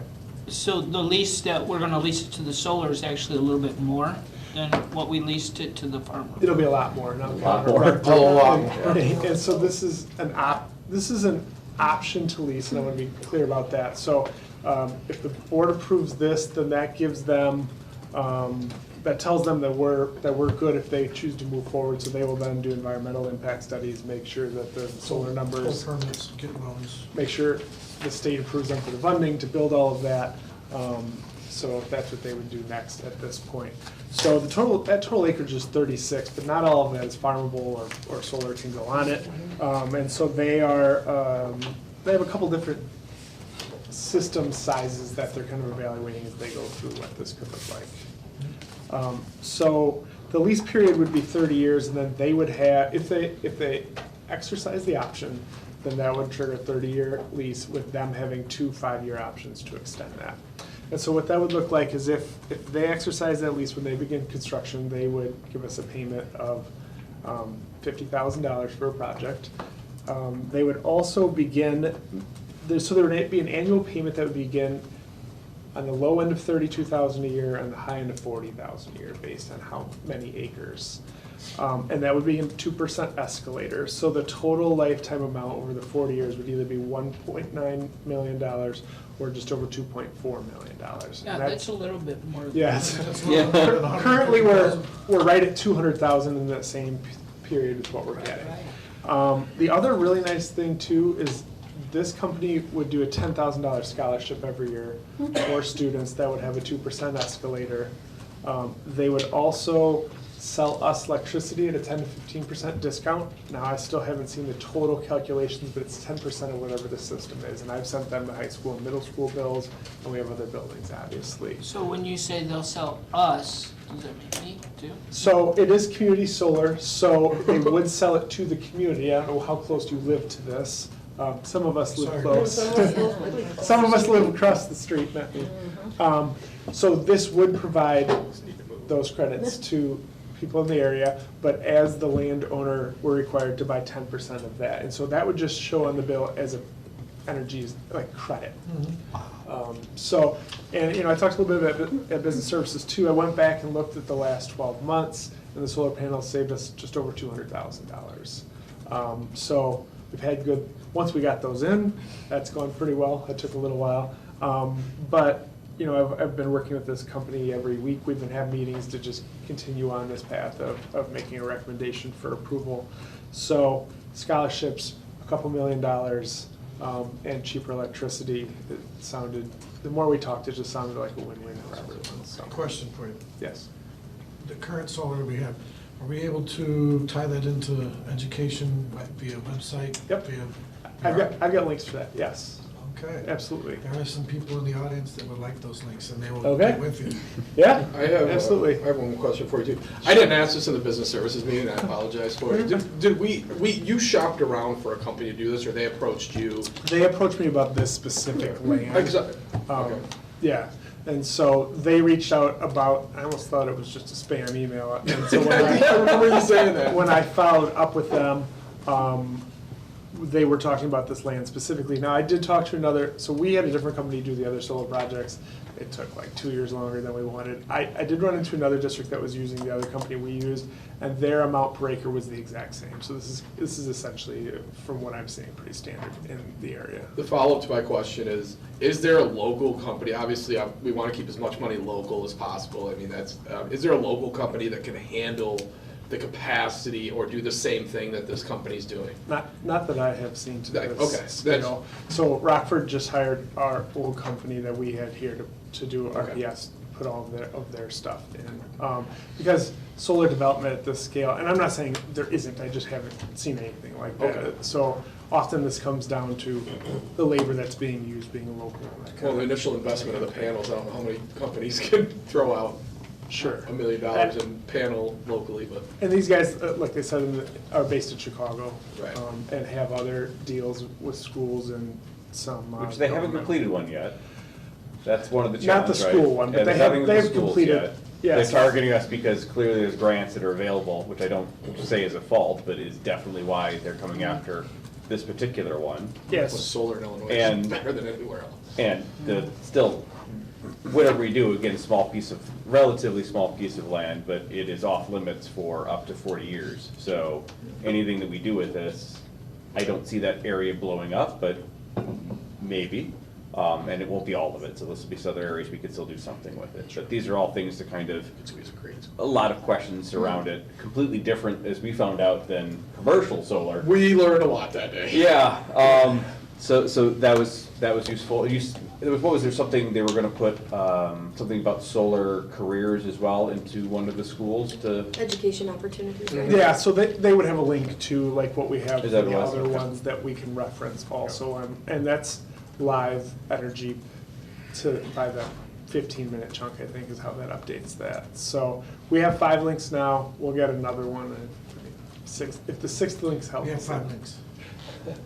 Yeah, because we have 3, we have 3 really big sets of panels right now. Last month, those panels pulled 175,000 kilowatts, which is a lot of electricity. So, we talked later, and my recommendations is, a natural gas recommendation, which will lower the cost some. If this lowers the cost of our solar panels, the more that we can take out of the flexibility of the market. Now, what we buy here will still have flexibility within the market. It's just a 10 to 15% discount on that. Right. And that savings isn't factored in here too, because I haven't seen the number, but it will be, it'll be a decent number, but I don't have the exact number. And there's no charge at this point. If they're gonna do all the due diligence, and if they find a rare woodland sparrow there and we can't build, that's not on our taxpayers. Yes, which is important. we're not out anything, because it talks about, they're gonna pay us $5,000 for each year of the option if they don't exercise that, is what this contract says, and we attach that. And we would also have a conversation before farming season to see, are they going to exercise, what does that mean for the person that's Currently farming. Yes, Yeah. currently farming that, and that is absolutely not gonna be a problem this year. He said he had something where he paid the farmer for if they cut into it, if I remember correctly. Yeah, if something pops up and they really need the land, they'll just pay him for the crops at that point. Yeah. But I would like to communicate that beforehand, so we're not mid-season Yes. buying of farming. So do we assume the money that the district makes on that, now is that gonna go to specific funds? Is it go into the general fund? Is it? So typically that would go into operations like where we pay the electricity from. I mean, obviously the net electrical savings would just net the bill out there. That's where I would put this, but I haven't, because right now the solar panels are just netting the bills down in the operation and maintenance fund, so. Now, this was actually bill payment because it's a project. Yeah, I The mean, rest are just if we can coming over. net lower the bills, the utility bills, I think that's, but. Well, and if they construct, they've said they're gonna do some other school improvements, or at least school improvement. Well, yeah, Dr. Airborne and I talked about this a little bit, because the amount that they were looking at matches, I don't know if anyone's seen the sign at the middle school, but it could use some love and attention. Yeah, that's and, what it was, a sign at the middle school. Yeah, we talked about making that an LED sign, and that is almost the exact amount that this would be. Weird. Yeah. Wow. All right. I guess the other thing would be, like, if they are gonna do a $10,000 scholarship, is it gonna be specific? Have they even talked about that? Would it be like 10 scholarships for 1,000? Would it be a 10,000 to like an electrical school or a solar school, or? Right, my question to them, and I didn't ask this, was would that just go into the Harlem Scholarship Foundation? I can ask that question, I haven't, I don't He know. said something about that. I thought he said it was our discretion. I don't recall any real specifics. I don't know, they may say, we don't care, use it wherever, or we would like to do this, and that's where the Harlem Scholarship Foundation comes in handy, because they can That's the impression I got. give that donation with a contingency, we wanted to see it to go here or there, so. It'd be interesting where they direct it, because there are scholarships that go way over here, tons of them, and then there are just very few that go certain directions. It'd be interesting to see them kind of fill in some of the gaps. And that 2% escalator adds a couple $100 every year to it too, so that's, I mean, that's great. But I did not specifically ask that question, so. Yeah, I hope they give us the latitude to decide where that goes. One, it's great they're doing it, right? Yeah. But two, I hope they give us that latitude. Well, they're not a not-for-profit, so they're doing all right. Well, yeah, and that's where I talked about if it can be a win-win for everyone. because the more we talked about the gains that the district would have to, it would just seem to make a lot of sense. So. Thank you. Yeah, any other questions? Okay. Next is a recommendation to accept the April 2023 Treasurer's Report, and I'll spare everyone the financial run through, but we did run through that at Business Services. Any questions on that? Next is a recommendation to approve a renewal quote for the Treasurer's Bond for next year FY24 with a limit of $18,500,000 at a cost of $11,724. This is something that's in the statute, and so just to note, there was a bill, a House bill that was passed in the House and Senate to lower that from 25% of funds on hand to 10%. I just looked, the governor, it doesn't show governor signed on the legislature I'll have to website. double check my source. I checked 2 other sites, so I asked the insurance broker to give me a 10% and a 25% rate, and they couldn't give a 10% because it's not law, it wasn't in their system. And it takes effect in 3 weeks. So I feel funny asking for 10% because it's a bond on me. So right now, all I have is 25% in there. So at this point, I would just recommend we accept that, and then if you guys are comfortable lowering that next year, then I can bring a recommendation for that. Okay. Any questions on it? Okay. Next is the recommendation to approve a resolution transferring $1,425,000 from the Ed Fund to the Operations and Maintenance Fund, and $200,000 from the Ed Fund to the Transportation Fund. Are there any remaining questions on those transfers? None. Okay. Next is a recommendation to approve to approve a resource officer agreement with the County of Winnebago for school resource officer services at the high school, starting next year, 2023 to 2024, and continuing through the 2028-2029 school year. Just one note on this, there wasn't any changes to this agreement, it was just the other one had expired, and so this is just a re-up of that county high school SRO agreement. Any questions on that? Okay. Next is a recommendation to approve a resource officer agreement with the City of Loves Park for school resource officer services starting with next year 2023 to 2024 school year. I do want to clarify a few things about that because I've been trying to work on that agreement with Loves Park.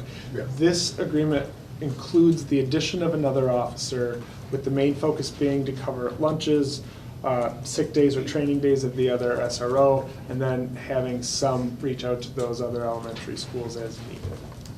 Based out of the middle school. Okay. Is there a reason we did not pursue going with Winnebago County for both schools? Yes. There is a lot of Okay. governmental. Yes, so the first easiest one is Loves Park's not going to give up their rights to have their officers. Winnebago's not going to step on Loves Park's toes to do that.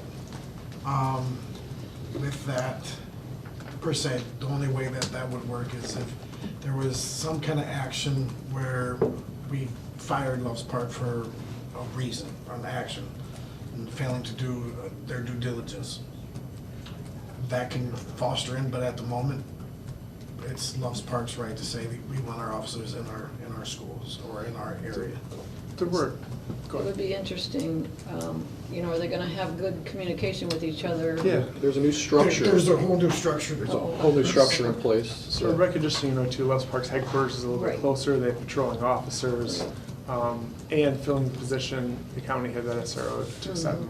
So there's a lot of other. Didn't I hear that the 2 SROs is going to be reporting directly to the deputy chief, which is going to be in communication with our principal as well as the district board. So we're going to have, so I was really strong on this, so we're going to have more input. There's going to be a lot closer, there's a lot more interaction between Concerns were heard. Mr. Harris over there, Yeah. so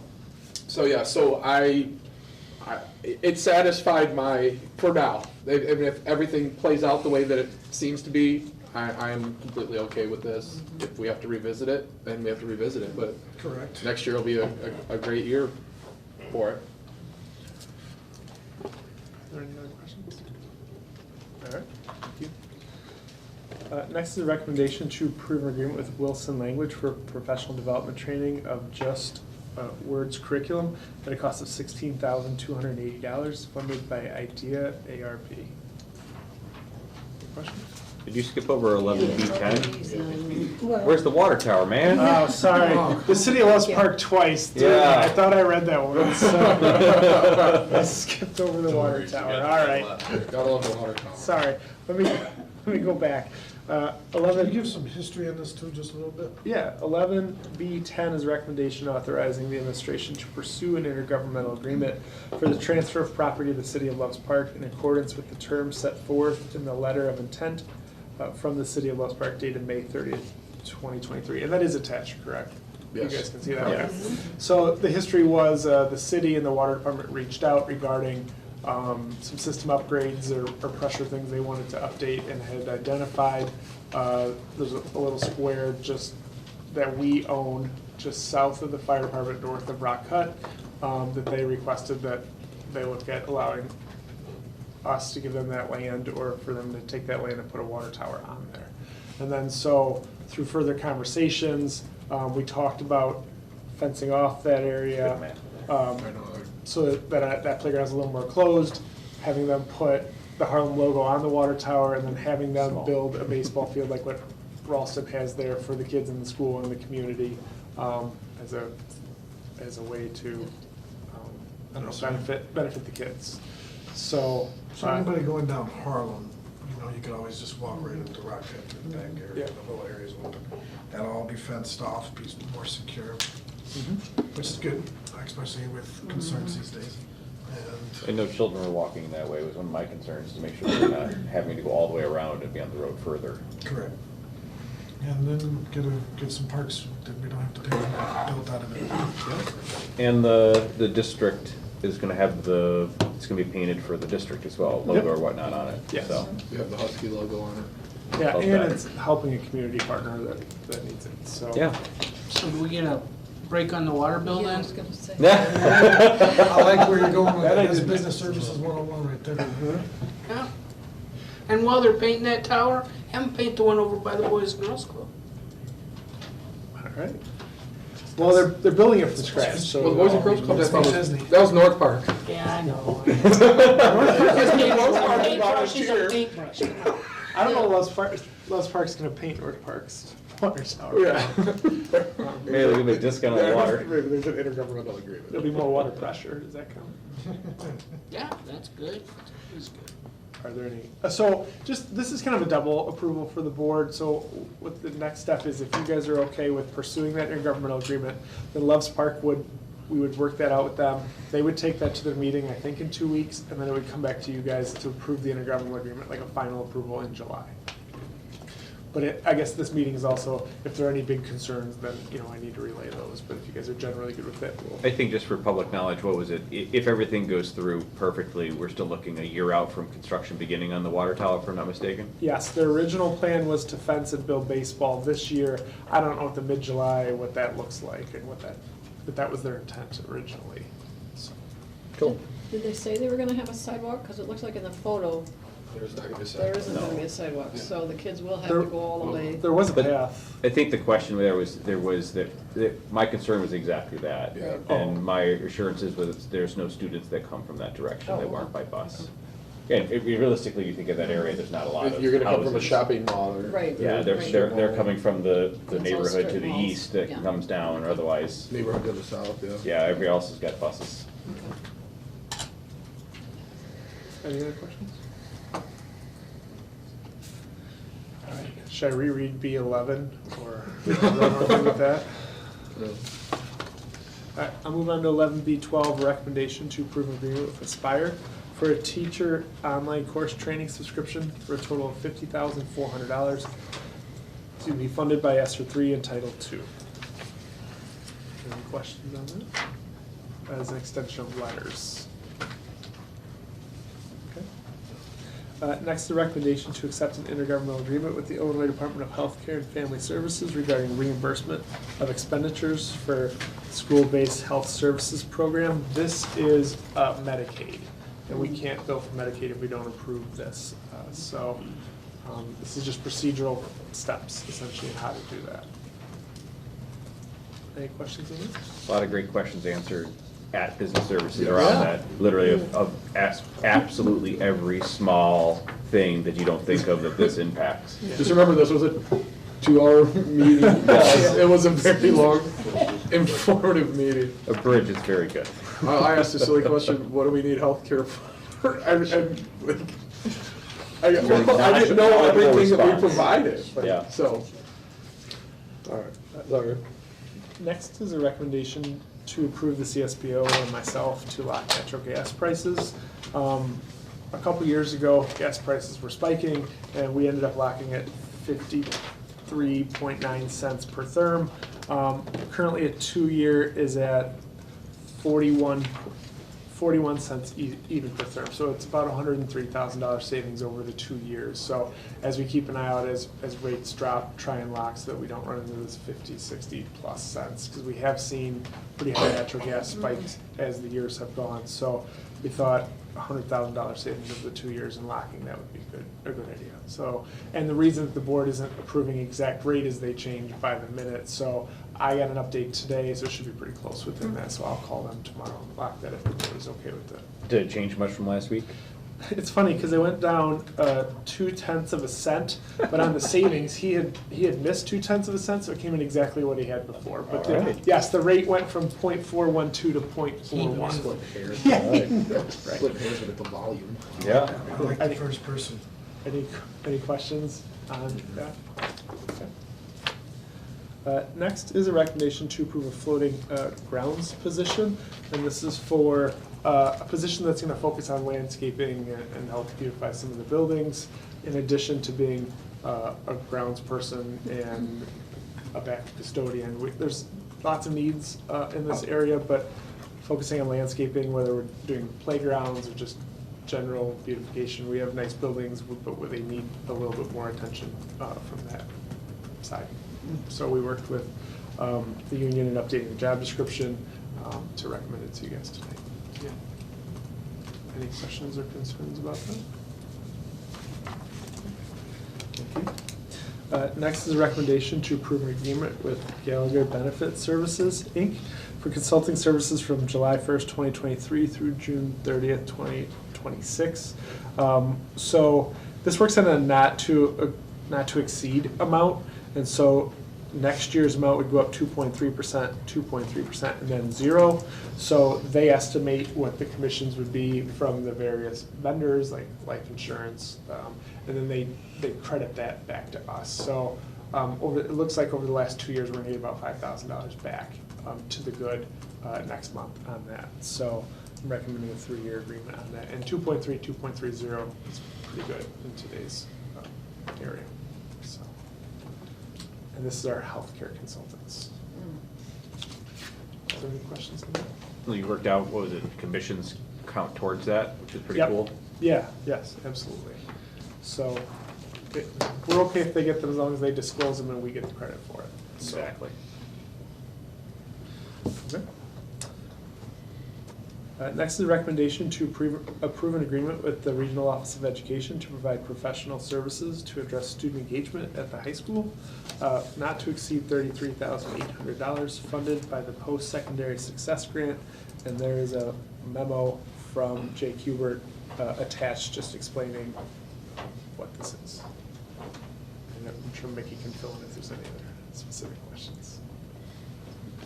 Any questions on that? Okay. Next is a recommendation to approve a partnership with P20 Network to create plans to track college and career readiness indicators and student completion of college and career pathway endorsements at a cost of $2,752, also funded by the Post-Secondary Success Grant. And also has a memo from Jay Kubert attached. That seems pretty reasonable. Yeah, both those are pretty cool. Next is a recommendation to approve a renewal of frontline recruiting and hiring solution for a cost of $11,549.93, paid with district funds. There is a memo from Dr. Wagner, who came to Business Services and talked through kind of her whole experience with this and what she's hoping to get out of this for the next year from recruiting, record tracking.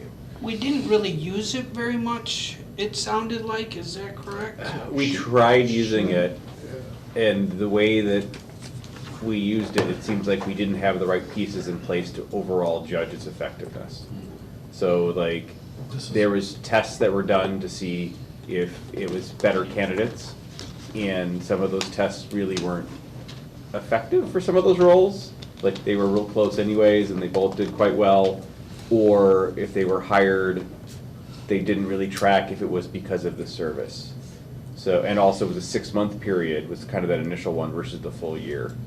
So Wagner seemed very hesitant, but still saying we should try it for a year. And after She's very convincing. Yeah, after she discussed it. Because I asked the question. She did everything to not sell it, and then still said, with all these negatives, I still think we need to give it a full year to try. And I would still say that, as of right now, no other districts are still using it, so it still technically gives our district an edge in hiring. And at this point, the $1,000 per month, For if the data points. to the data point and the potential of getting 1 or 2 additional teachers. I know, like, again, there's no easy sell. It's still, I think. She's like, this was terrible, but it's the least terrible of all of them. Yeah, and there's still the benefit of now putting some additional things in place to better monitor. That's right. She says after this one is done, she will either be, yes, we're keeping it, or good riddance. Yeah.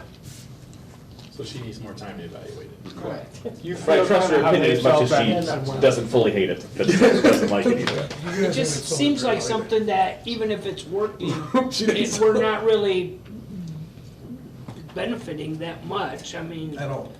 No, It's we didn't almost- have enough time to collect data with it. Yeah. The 6-month trial period, and by the time she said there was a very long learning curve. Like there was like a 2 or 3 month learning curve on how to use it. Now she feels that they're invested with their time, and she can either by next year she can either prove that yes, this is the way to go, or no, it's not. She doesn't have enough And versus the sample cost size. of headhunters versus that Yeah. for the cost of $1,000 per month is a lot, but not compared to the alternatives. yes. And the alternatives are the same pool that other districts are using to find the same people to hire. I asked Again, it was a very interesting conversation where it's like, eh. You two got a lot more out of it than I You didn't think we were paying attention? No, I didn't get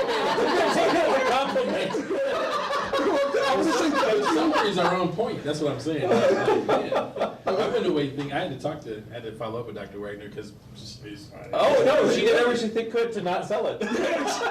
but then sold us on it. we should just had you guys talk about it. How much did we spend on the first 6 months? It was exactly half of Yeah, this. yeah. Oh, okay. I think So there it's might have actually been some coming slight out. discount or something to try it. So it's basically the same price per month then? Yeah. Like I said, I think there's a discount for overall having a You year. can't. Yeah. And would it be more effective to just say, hey, let's do another 6 months instead of another full year? It's an annual. Yeah, I don't think that was an option. I think we just kind of where we came in, there was the option of 6 months because Yeah. it was mid-year. Trying to get their foot in the door. They want us to try to sell ourselves on it, so they're like, here, another year.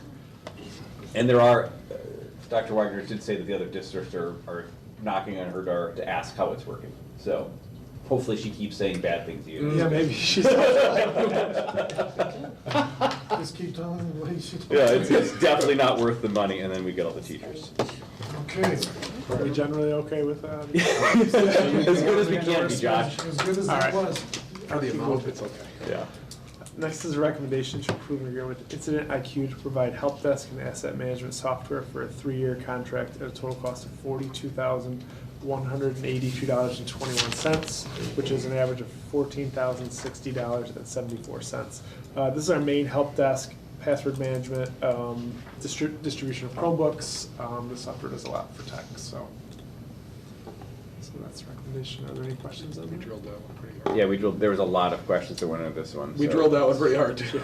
Of we can't build it ourselves, expanding out the password management so that parents have additional tools and access to reset their password when a student may forget it, that needs to be done. And yeah, help It's desk. more cost effective to do it this way than it was to try to do it ourselves. Yeah, asset management and help desk software is expensive, period, doesn't matter where it's at. Here's a good one. Join the meetings, guys. I'm just We saying. asked the I questions. mean, I'm like, really? I'm being frugal here. I can't sell it anymore. All right, my last item is a recommendation to approve a 1-year contract with Vertiv Corp. for $5,833.58 paid with district funds. At Business Services, this was over $6,000, but we had pushed them a little bit on price, so we got a couple $100 discount. Cool. So this is service to our uninterrupted power supply backup that controls everything at the high school. So those batteries need. Not a generator. It's a good question, but basically. So we have a natural gas generator if power goes out. We were losing lots of equipment due to spikes in that, so the clean power, and then if power does go out before the generator goes on, it can shut the things down too. So we looked at last year, we talked about looking at smaller UPSs, but the price came up, this was the most cost-effective way to do this, so. Subtle distinction, but sometimes it does help. You were saying there was the diesel one next to Run as well, right? Diesel, natural gas, I mean, there's all Natural kinds of gas. stuff that we can look at. Thank you. I would like to see if I can get a motion or a second for like a 5-minute break. Motion. Last year. 5 minutes. Yep. First and second. All those in favor? Aye. Thank you. 2 meetings.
We are back.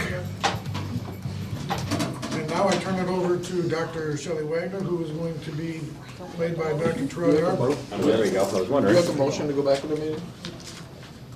Nope. This is open. All right. Well, thank you, sir. I'm gonna do my best to represent Dr. Wagner. She always does a really fabulous job here. So tonight, I'm bringing forward the recommendation to approve the personnel addendum, no addendum. We have 14 transfers, 1 leave of absence request, 101 employments, 71 of which are for summer school, all right? Don't get too excited. 7 Federation Bank requests, 15 resignations, and 3 new positions. And so those 3 new positions, the first one is kindergarten special education teacher at Parker Center. Bear with me because I'm going to have to read to you. At Parker Center, there is a need for a 1.0 kindergarten special education teacher for FY 2024 as a result of our increased enrollment of students with IEPs that will be moving from EC to kindergarten next school year. Currently, there are 2.0 FTEs allocated for all special education students in kindergarten. The number of students moving into kindergarten with IEPs will be 41 currently. This does not include any students that would enroll with an active IEP or qualify throughout the year. The additional 1.0 FTE will allow the teachers to be able to meet the IEP needs of the projected number of students and help to meet the collective bargaining agreement requirements of not pushing into no more than 4 general education classrooms. Is there any questions about that position? Okay. The second position is early childhood self-contained special education teacher, Maple Elementary. At Maple, there is a need for a 1.0 FTE for a self-contained early childhood special education teacher due to the projected number of students needing early childhood self-contained programming. Currently, our self-contained program is full at Parker Center in our EC structured teaching program for both the AM and PM sessions. In our life skills programs, we currently have only 1 seat open in our AM session and 2 seats open in our PM session. These numbers do not account for the child find screenings and placements that will be needed over the summer and the current students being assessed over the summer for special education services. Therefore, it is projected that we will need to create a self-contained classroom for Maple's early childhood program to allow for new students who qualify and or move into the district in need of a specialized placement in early childhood. Creating a new classroom at Maple will also allow students whose home path is for early childhood at Maple to stay at Maple and not have to attend Parker Center. This will also assist with giving access for students in the self-contained setting to have more classrooms to be able to push into in order to have access to their non-disabled peers while meeting the requirements of the state that general education classrooms cannot exceed 30% of the students with IEPs placed with the general education setting. Any questions on that one? Do we not have specialized care at Parker Center, or specialized placement? We do at Parker Center. We don't have for EC at Maple. And this classroom would be a self-contained classroom at Maple. And there's a reason why we need to, do all the other grade schools have a self-contained? It's for early childhood, and early childhood is only at Maple and at Parker Center. Okay, so early childhood is just, so it's not something that we're actually just taking out of Parker and putting at Maple, it's already there? It's already there. The number of students that are coming in at higher needs is, we've seen an increase over the years through early intervention. They've been identified, and we need to make sure that they're getting those services. Good question. All right, and then the final one is a bilingual paraeducator, level B, Parker Center, terminal contract. With the increasing number of multicultural learners and newcomers in the kindergarten OLA classroom, and in order to be compliant with the ISB 23, Illinois Administrative Code 228, Section 228.30 instructional specifications and programs, that student-teacher ratio shall not exceed 90% of the average student-teacher ratio in general education classes for the same grade in that attendance center. There's a need for a bilingual paraprofessional in our bilingual kindergarten classroom to assist with the language development support for the MLs, or multilinguals. There is a need for a bilingual paraeducator who can provide additional academic and social emotional support.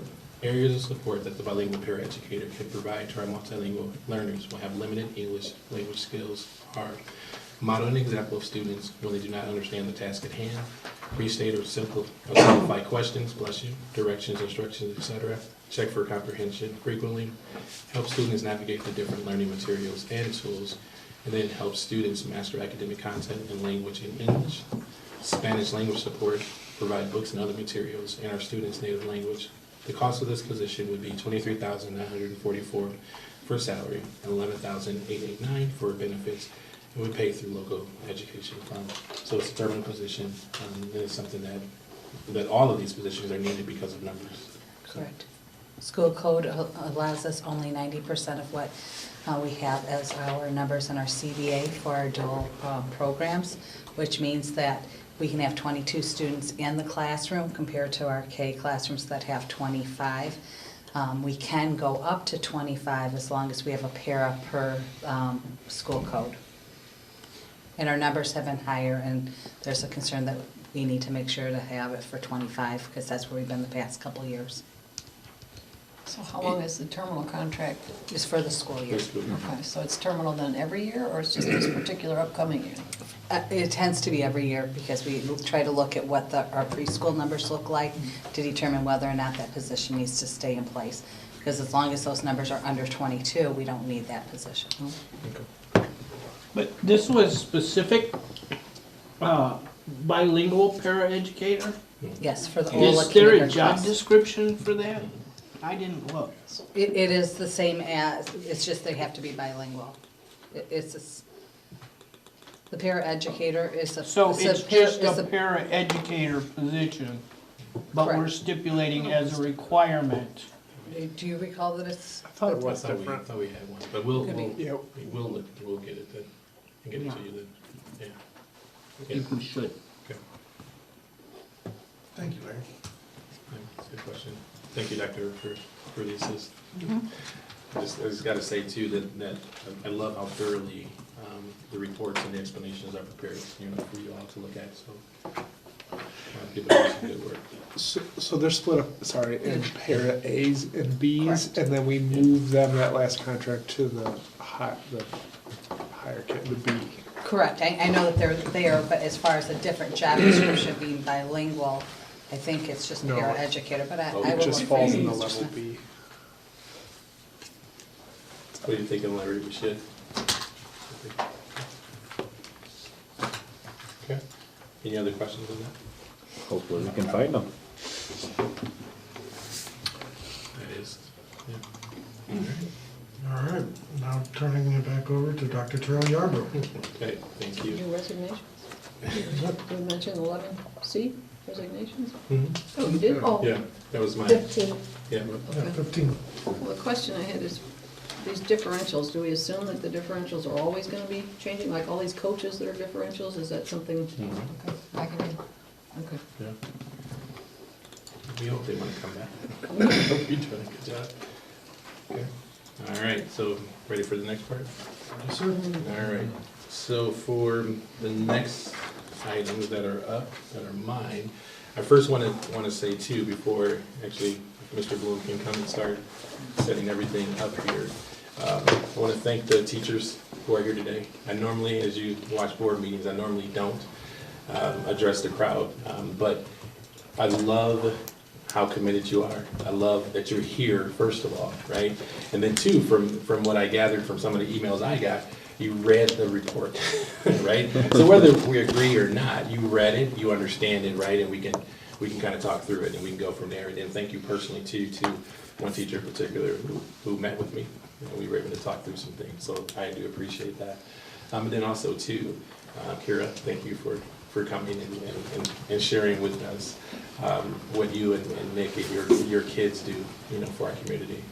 Truly love that, right? So it's a pleasure. And then also too, finally, I want to say, because I heard this and I take this to heart. When I hear that, bullying and things like that are going on, and our administrators are involved, I have a lot of trust in our administrators. I know the job that they do. I know it's a difficult job, and I trust them, right? And so if we can't come and talk with each other and share that, hey, this is what's affecting me, this is what's going on, and I'm feeling bullied, then there's a problem with that. And you being here to me is an example of, you can disagree with the superintendent, right? And we're good, right? I mean, relatively speaking. We don't know how this is gonna go. It depends, right? But at the same time, though, there's no repercussion. No matter what happens with what we're gonna talk about, in the next 15 minutes, there's no repercussion either way. I'm just happy you guys are here. And whether it's a education committee meeting, policy meeting,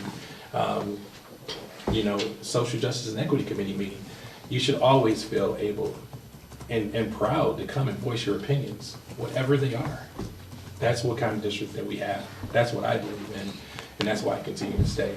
That we celebrate our diversity, that we celebrate our mission statement that I read every board meeting, and there's a reason why I read it. And then obviously we're going to get into our beliefs, because we can talk to each other and we can disagree with each other and we can respect each other enough to share our opinions. So now I get off my soapbox and let's get to this. All right, so I feel like the main event almost with a boxing match, and now it's here. Elementary and middle school program and facility recommendations. I have Dan, from Wall. He and I are going to tag team this for the most part. But then we also, have obviously Dr. Erb, Mr. Rand, who ran a pretty good race this weekend. But that's off topic. Mr. Jason Bloom, who's going to soon be Dr. Bloom. We're going to answer whatever questions the board has. Obviously, you have all read, through the proposal as well. And then we'll go from there. I'm going to highlight just certain things because I don't want to bore you with going through all of what was already in the proposal, because a lot of people, like I've already said, have seen that. And so I'll do some highlights, and then Dan will come in and talk about the study, where we are. I'll talk about how that impacts Harlem as far as FTEs, and then we'll answer questions from the board. Sounds fair? Okay.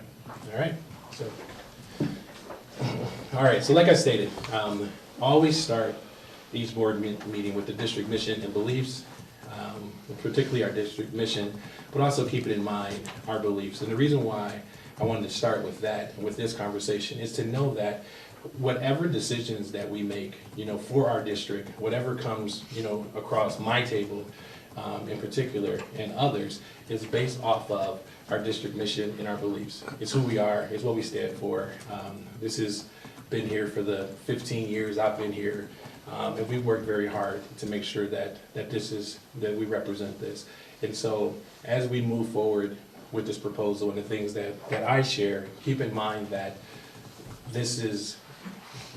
it's grounded in, I believe that every kid, every student should have the best possible environment to learn. And in saying that, whether it's middle school, elementary, high school, I've been at all levels, right?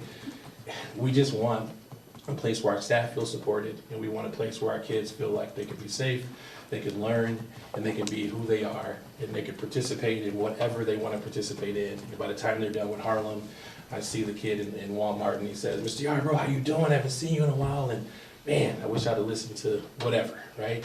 That's what we want, right? We want those type of things, and so we wanted to share that. So why are we making this recommendation? So next slide. So the key points for this that I want to highlight to come out of this is, one, the middle school concept, social emotional support, extracurricular opportunities, and then academic programming. So some of this I'm going to read to you, so bear with me, and then we'll kind of go from there.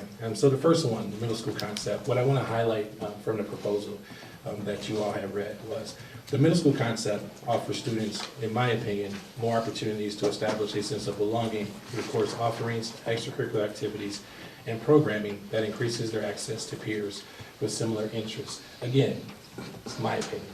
It's what I've done, research and looking at and things of that nature. It doesn't mean it's everybody's opinion, but that's just what is mine. Currently, only 5% of our sixth graders have the opportunity to be part of our advanced learner program and our fine arts program. By moving the sixth grade to the middle school, rather than only allowing 26 students the opportunity for each program, all students will have access to honors level courses in language arts, math, science, and social studies, providing them opportunities to move through the curriculum at a deeper level, as well as fine arts electives. Additionally, having the opportunity to take part in physical activities is important for sixth grade students. Students in Harlem Middle School will have physical education daily. Okay, so that's that piece right there, the middle school concept. Social emotional support.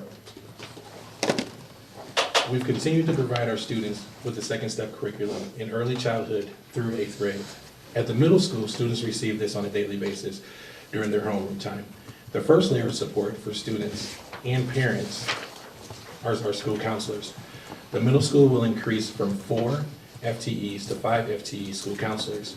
These individuals provide academic and social emotional support for small groups of students and individual students, depending upon the student's level of need. To provide a second layer of social emotional support next to the counselors, Harlem Middle School will increase their social workers from 2.8 FTEs to 4 FTEs. By adding additional social worker support, it would allow additional counseling services for individual students and small groups, additional support for crisis intervention and specialized programming, increased tiered interventions, and socio-emotional learning implementation.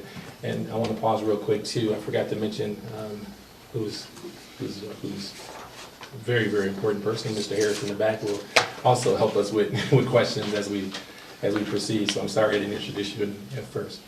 All right, so extracurricular opportunities. Obviously, in addition to being able to participate in clubs and organizations, students will have additional opportunities in sports. Obviously, we currently have sports, being offered, to our students, but they're not involved at the school level, right? And so that's something that's important to us and important, we think it's important for our students. And so 6th grade soccer, 6th grade volleyball, sideline cheer, dance, cross country, boys basketball, 2 teams, girls basketball, 2 teams, competitive cheer and competitive dance. So we're looking to add a 6th grade class sponsor. So those are the extracurricular opportunities that we're looking to add, for our students at that level. Academic programming. Our district has many programs that serve the unique needs of our students in middle school. Special education. For students who receive special education services, we have 6 programs levels of service that are currently part of the middle school: learning lab, life skills, structured teaching, team teaching, functional, and cross-categorical. Each of these programs will transition with 6th grade students coming to the middle school. English learners. The district OLA program transitioned to the 7th grade during the 2020-2021 school year. We will fully implement OLA in grades 6 through 8 during the 2024-2025 school year. Additionally, services for English learners will continue to be provided outside of the OLA program. Our honors courses. Our middle school students may select honor courses in English, social studies, math, and or science. We will offer these same honor courses as part of the 6th grade program. Students who select honor courses will also have the opportunity to select fine arts electives. And then fine arts. Our fine arts program at the middle school allows students to take electives in the fine arts. 6th grade students will have the opportunity to take electives in the fine arts when they transition to middle school. Those students who select fine arts electives are typically placed on the same team. In addition, students who select fine arts electives will also have the opportunity to select honor courses as well. A bit of a pause here too. Obviously, if this is approved, there are some things too that we're thinking about doing, or some ideas that even came, my way through some of the meetings that I was referring to, right? That we may be best able to serve our kids. But again, that's something to talk about later, and if this passed. And then pathways. As you know, we've made a huge commitment, in our district to our pathways, right? I mean, we have a brand new CTE building that's opening up soon. Broke ground on it, and if you visit the high school, it looks completely different in the back there than it did even a couple months ago. I'm very proud of that. What my hope is, and our hope is, and the vision is for our 6th grade students and our 7th and 8th grade students, obviously, is to be a part of that transition, a part of the pathways, and to be able to, even at the 6th grade level, be able to start thinking about if they want to be in welding or automotive or healthcare, that they're able to start that at the 6th grade level, as opposed to waiting until their 7th grade year. So as part of the middle school curriculum, pathways will be included in the exploratory electives.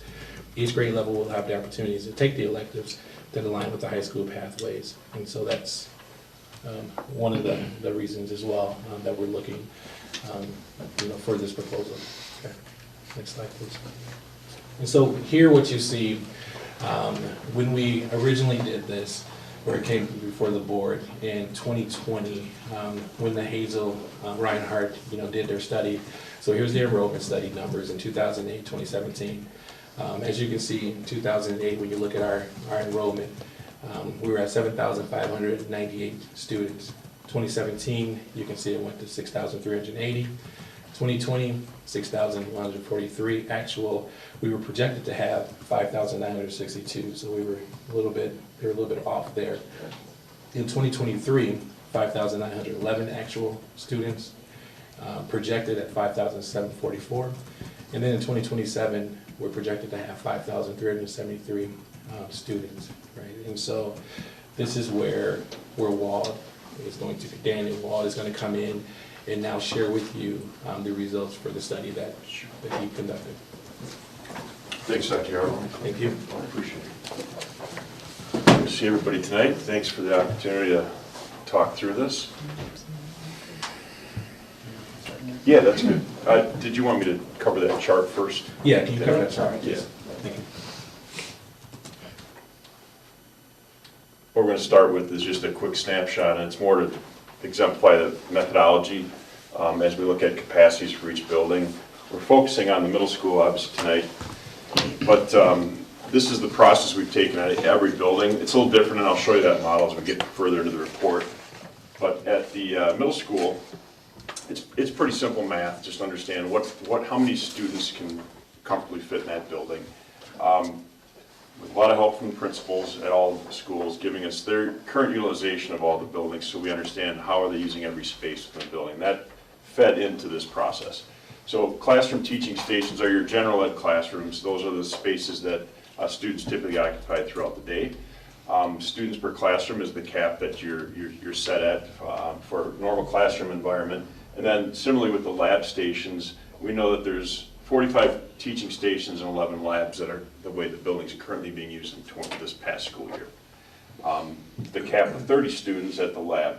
So simply doing the math to calculate the 45 teaching stations by the 35 students, we get a number of 1,575, then a number for 330 for the labs, the combined total of 1,905 students. Now we know that that's not a viable way to understand how many students will actually fit in that building. So what we do is we look at how are you using every space within the building. And with the help of the principal, we went through and understood, okay, every classroom is generally being used 5 out of 7 periods a day. But there's a few classrooms that are actually getting that 6 out of 7 periods a day. So that combination drove this to be an actual utilization number, or efficiency number for all your teaching spaces within the building. We do not include special needs classrooms in this calculation because those kids are either self-contained or they're pulling out. So they're either someplace else in the building to get to the general ed tally or the capacity. So we use that 75.89% to calculate how many students can really fit in that building during the way it's being used this past year. We also denote where the special needs spaces are. The second column is potential capacity, and that simply just looks at, are there other classroom environments that we could add to that list to bring that number up a little bit. And this simply is capturing the difference between the 45 and the 50 is capturing the portable classrooms. There's 4 out there, and then you have 1 classroom that we looked at. It looked like a special needs partial use classroom that could likely be turned into a general ed classroom if needed. So we use the number 5 to calculate what the potential is, and that brings up your capacity a little bit to 1,578. So that's just a model methodology. I'll go through the report and if you ask questions if you see something that isn't clearly explained. Thank you. Are all of the special needs spaces, the 17, being used right now? Yeah, that would be, they may have a little bit different schedule throughout the day, but those are dedicated special needs spaces. So there wouldn't be any other additional spaces for special needs students? There will actually be less spaces for special needs students if we brought another grade level in there? Well, you'd still have those spaces would be identified. You'd have one less. In the potential scenario. Right. And that's just simply by capturing one pair of small classrooms that could become one. I think the principal identifying as part of this assessment, they were actually looking at other classrooms that they could combine and get another classroom within the building. So we stayed at one because we thought that was safe as far as converting. Does that answer the question? It doesn't anticipate if there's additional needs with the 6th grade coming in. It just says those will remain as special needs spaces. Yes. Okay, so just quickly, the agenda for tonight is really the chapters of the study, our assumptions, the building conditions. A lot of this information did not change from the study that we did 3 years ago. We presented just before COVID interrupted our lives back in 2020, and a lot of the information stayed true to that just because you're using the buildings very similarly. Building location, building size, enrollment, demographics, which Dr. Yarbrough did start to talk about. We'll speak a little bit more on that. And then just capacity diagrams on how we graphically identify what's used in every one of the buildings as a teaching station and how we get to their capacities. So differently than the study that we did in 2019, 2020, the focus was really on the elementaries, but even more so on the middle school. So that's really what we're talking about tonight. And a lot of that information was driven by the information that we gathered from the principals at the elementary and high school, or middle school level. Building condition, this is simply a metric to understand how old your buildings are. As you're looking at building utilization, there's certain data points that we like to provide, so as you make decisions, you can understand the age of the building, maybe some of the differences in classroom sizes, some of those things, and they may or may not apply, but it's data that we want to collect and make sure it's available to the board. So this is age of the building, additions, square footage of each of the building, the average age based on those additions, and then typical classroom sizes, which are pretty consistent from age level to age level. Another metric that we provide, and this is with the help of Mr. Aaron, is the expenses. What have you put into your buildings? What have you invested to preserve the assets? So this is just a snapshot going back 4 years of what kind of dollars you're spending across the board in each of your buildings. And most of this, I'm assuming, is capital investment, keeping buildings modernized. So the numbers here collectively, you can see that the approach has been very balanced across all the buildings. There isn't one building that's falling behind, so to speak, as far as getting those priority needs in infrastructure addressed. Similarly, we look ahead of what's projected. We know that there's some investments coming at Rock Cut in 2024, and then at the high school and the middle school in 2025. We also know that you have a health life safety survey that's underway that may sprinkle some other needs in here based on health life safety outcomes or compliance issues, but I wouldn't imagine those are going to be large numbers, but that'll start to infill this, populate this chart even further. Questions on investment in the facilities? All right. Very quickly, since you're using the buildings the same way you were when we did this study originally, this information really didn't change, but it was simply a way to graphically show where the locations are and how they relate to the boundaries of each of those sections or each of those buildings. So this is where the meat of the presentation really is tonight. We want to talk about the capacity and utilization of each of the schools, and some of this I've covered, and Dr. Yarbrough touched on a few of these things too, but I'll just kind of walk through. Again, our methodology is the current capacity is based on the teaching station count. How are you using the building currently? Potential capacity just looks for spaces that could they become classrooms. Are they available, or are they just being underutilized? What we've looked at the middle school, we saw that from a potential capacity to elementary schools, they're pretty much using every space, either from a special needs standpoint or a general education standpoint, or support staff, clinicians, interventionists are taking on spaces. Sometimes they are in classrooms, but there's not another spot to put them. So we didn't see a lot of opportunity, and you'll see the statistic on how they're being used. not a lot of space to grow into in the elementary levels are captured for more capacity.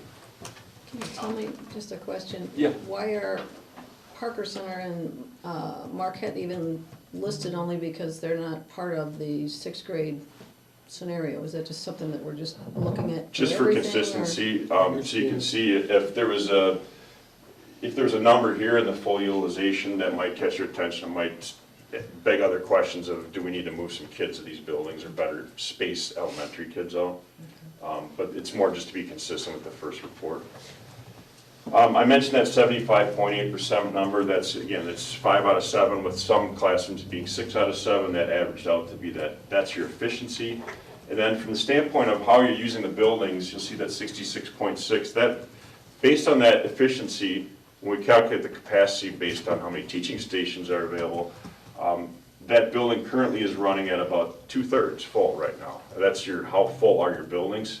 So that number is here in the chart, but we called attention to that. So 66% is roughly how full the building is currently. The potential capacity, I mentioned, relies on the 4 portables and then 1 classroom size space that was currently being used for special needs. I have one question. So when you're looking at capacity that's right now, you've kind of hit a couple times going, this is the max classroom size to get that. Where we are currently without those students moving, are your numbers where we currently are? Do you somehow adjust so that they're maxed? Are they currently maxed out? Or is there a different number that comes from that? If I understand your question, are you talking about the use of the classrooms? Or just utilization of the school right now. All of your numbers, when you're going towards, maybe I'm phrasing it incorrectly, but when you get that 75%, you're filling up every classroom to the brim, for lack of a better term, right? What I want to do is a like for like is right now, without making that movement in there, and we know it's kind of full as it is, where's the like for like? Are those classrooms currently at their max capacities that they can have, or are the lower numbers already? Well, I understand your question now. So the 5 out of 7 classrooms per day that each classroom is being used, on top of that, then there's a planning hour for teachers, and there's a team planning hour. So those rooms are really being used 100% of the day. Now, the only way to get that number up past 75.8% is, for instance, take the planning component out of the classroom. I think my question more is, yes, they're being used that many times per day, right. But when they're being used, are they being used at a max student capacity currently? Okay, understand. We didn't gauge how many kids are in every classroom every hour, but he's just telling you no, because a teacher during her planning period is in a classroom. So with that utilization that's there, are there 35 students in each of those classrooms currently? That's what I'm looking at, basically, is that if this number works, I want that 75%, and we say, well, we're at 75, well, we're at 75, but there's 30 students in each classroom. That's at a per classroom utilization rate, that is fundamentally the same, but as a student, 5 more students is a different mental thing, right? Like, sure. That's, like, your report will say that, but in reality, those are 2 different things that are there. So every classroom is assumed to be full to get to the capacity. I'll show you in the next page how we gauge where you should land from a best practice standpoint on how full the building is. We didn't go and identify if there's a 35 kids in a classroom here, but only 22 in another classroom, because we're looking at how many kids can the building fit. There's going to be those anomalies of small grade levels based on the program, or maybe you have a little fluctuation in that cohort of that grade going through the building. Sorry, I'm making sure we're trying to get this right, and I apologize, but so we have potential numbers, right? We see where our second grades are, and those will change year to year.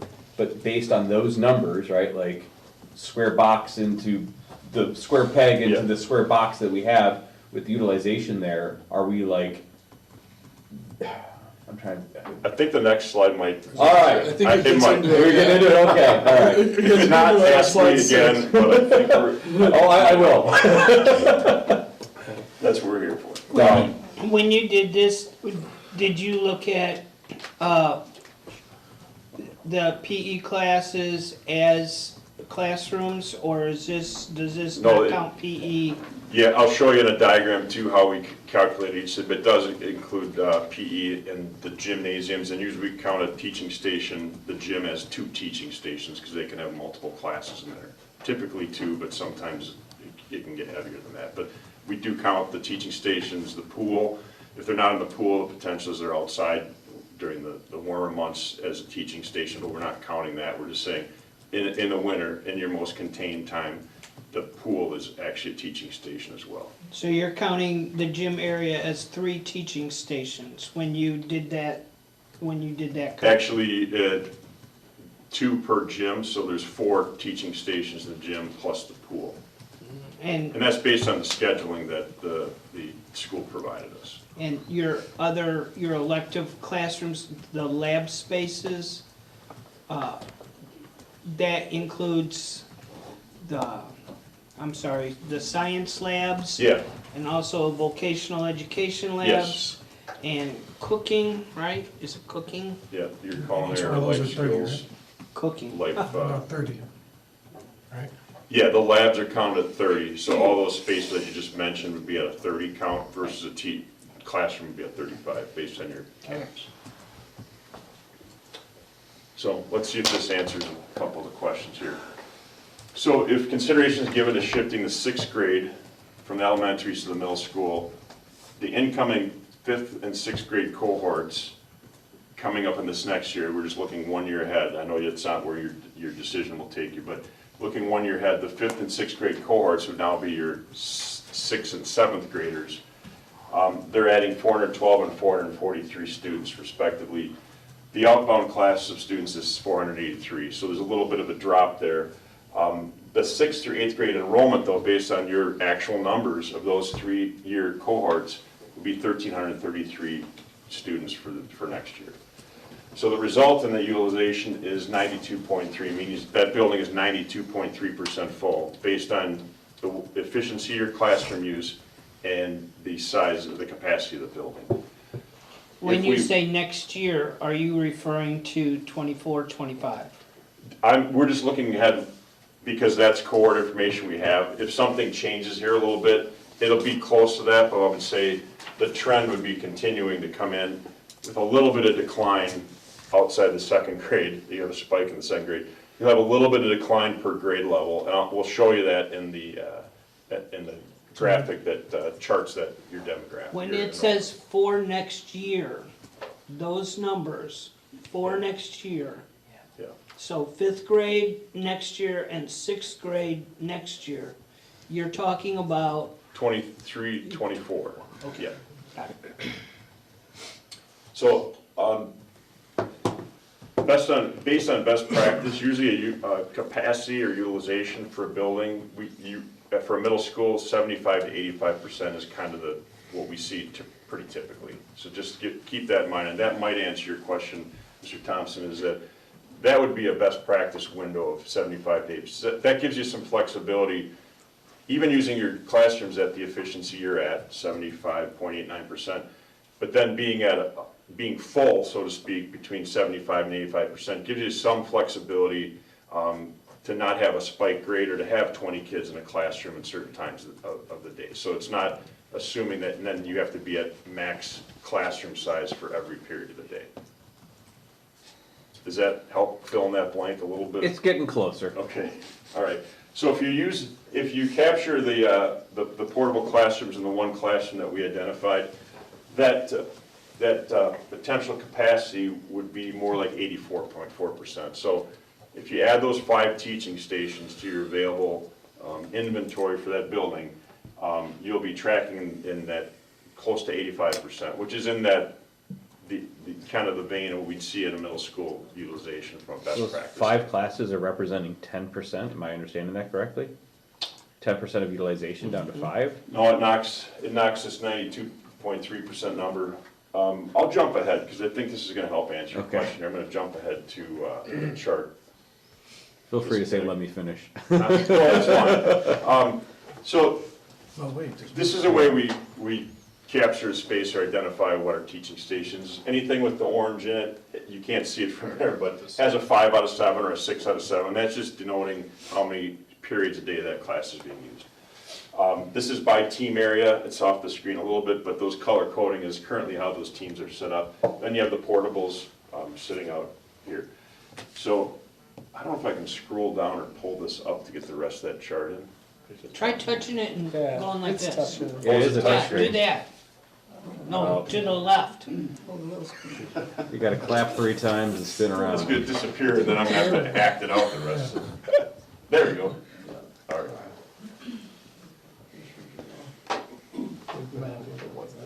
That's fine. So those 5 classrooms, what it does is it bumps up our, from 1575 to 1750. That's your all-in, every classroom's full, all parts of the day. You add that, the lab number did not change. That gets us to 2080. Again, times by the efficiency that you're currently using the spaces at, 75.9, you would have a 1576 capacity for the building. So the 5 classrooms are simply the 5 times the 35 kids, and then decreased by that efficiency calculation. I have a question before we get any deeper. On the slide, Dr. Yarbrough, and I don't know if they're different, that had like the years versus their projected enrollment. Right. The last 2 years on that, we actually enrolled higher than what we projected. Did we take that into account when we were doing these studies, add a percentage to account for Well, 2 years? we're using actual numbers. Okay. So our snapshot in time is what did you have this past year? So it should I'll show be- you kind of what's Okay. trending, which should, in theory, give you more space because you're still going to do, you didn't decline as much as the Hazel Reinhardt projections did. Yes. Expected, but you're still declining. It's just at a little slower rate. Gotcha. Okay. Do we by any chance know what our highest enrollment has been just for 7th and 8th? Josh, you want to, what was that number So, be at? 2008 and 9, I believe, we had a cohort of 1360-ish for 7th and 8th graders. So I know when I taught there from 2005 to 2009, we were always about 1,200. It's 1,200 to 12, or 1,350-ish. I think it was 2008-9 that we had, that was the highest cohort. If you were to look back longitudinally, like historically, many of our cohorts were up in the 600s and high 500s, and now we're pushing, we got a 380, a 420. Our second grade cohort just talking about is 483, so we have that one anomaly, but everything else has been 430 to 450-ish, I believe, so. Right. So Mr. Smith, when we were at H9, what was the highest number? Well, that first year it was 600, that was 10, that was 910. And it was over 600, almost 650, but then after that, we went down well into the 500s. Okay. Thank you. So I'll finish with this, and I think there's some demographic or enrollment information that might answer some other questions. Obviously, other considerations when you're doing a 6th to 8th grade shift is your core functions, your gymnasium, your LRC, your cafeteria, parking, student lockers. Those are all things that you also want to be cognizant of as you understand there's more kids coming in the building. Are those spaces adequate? At the elementary level, capacities, I guess, calculated a little differently because kids are in a homeroom basically for the entire day. So when we look at a capacity for an elementary school, and I'll go back to this chart, these are your actual enrollments for this year, and these are your capacities based on how the principals reported how they're using the building this past year. So this is really based on every homeroom or every grade level room is a teaching station. Everything else is not a teaching station. So that's how we gauge that, and then we just multiply that by the grade level caps for students per classroom. We usually see that, so elementary schools, I mean, on paper could track at 100%. That's unlikely because that means every grade's got the max kids in every single room. But we know that typically schools will operate at the elementary level between 80 and 85%. That's kind of a target. 5-year elementary schools are right now tracking at between 87 and 97. 97 being Parker Center, so it's a little bit of an anomaly, but 87% and beyond having 5 schools that have it, they're definitely on the high end of that utilization, or that, your utilization factor. So that can put some pressure on core space for an elementary, but also how much support space you have. If it needs so many classes for classroom function, it takes away the ability to flex and do other things in those spaces. The 6th grade enrollment, if the 6th grade enrollment was shifted to the middle school, the result for your elementary level is that they would pick up 2 or 3 classrooms per building, with the exception of Marquette, because it's a 1-3, you would not lose a 6th grade. But you'd also gain 5 at McChesney. So because of the fine arts program and then the 4 additional classrooms, you'd actually pick up 5 classrooms there by the 6th grade moving out of those buildings. And then the current cohorts, and Jason just touched on this, they're averaging 433 with the spike at 2nd grade at 483. The other grades are ranging between 403 and 449. So you can see that still is trending downward slightly from where you're at right now. So from a district-wide history standpoint, just overall, this is real data. You can see the drop over the last 6 years. There was a spike in 2017-18, but since that time, it's been tracking downward. About 40 to 100 kids is in that range. In the 2022, 2023, the number there for total enrollment is 5,911. Yep. Back in 3, That doesn't have Parker Center in it. It doesn't have the EC in this one. The previous one had the EC number in it. The what? Early childhood, sorry. Ah. Yeah, we just stayed in the K-12 range in this, because that's the data that was provided. Let's see. I think that I'm going to go back and just highlight one thing. Actually, next slide, sorry.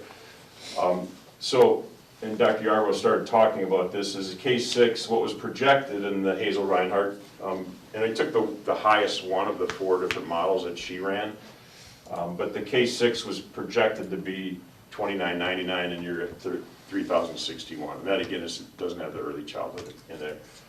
7 through 8 was at $913 was the projection. You're tracking at $962, and then 9 through 12 is projected at $1832, and you're tracking at $1888. So they're all slightly higher than the highest model of the Reinhardt study. That's good.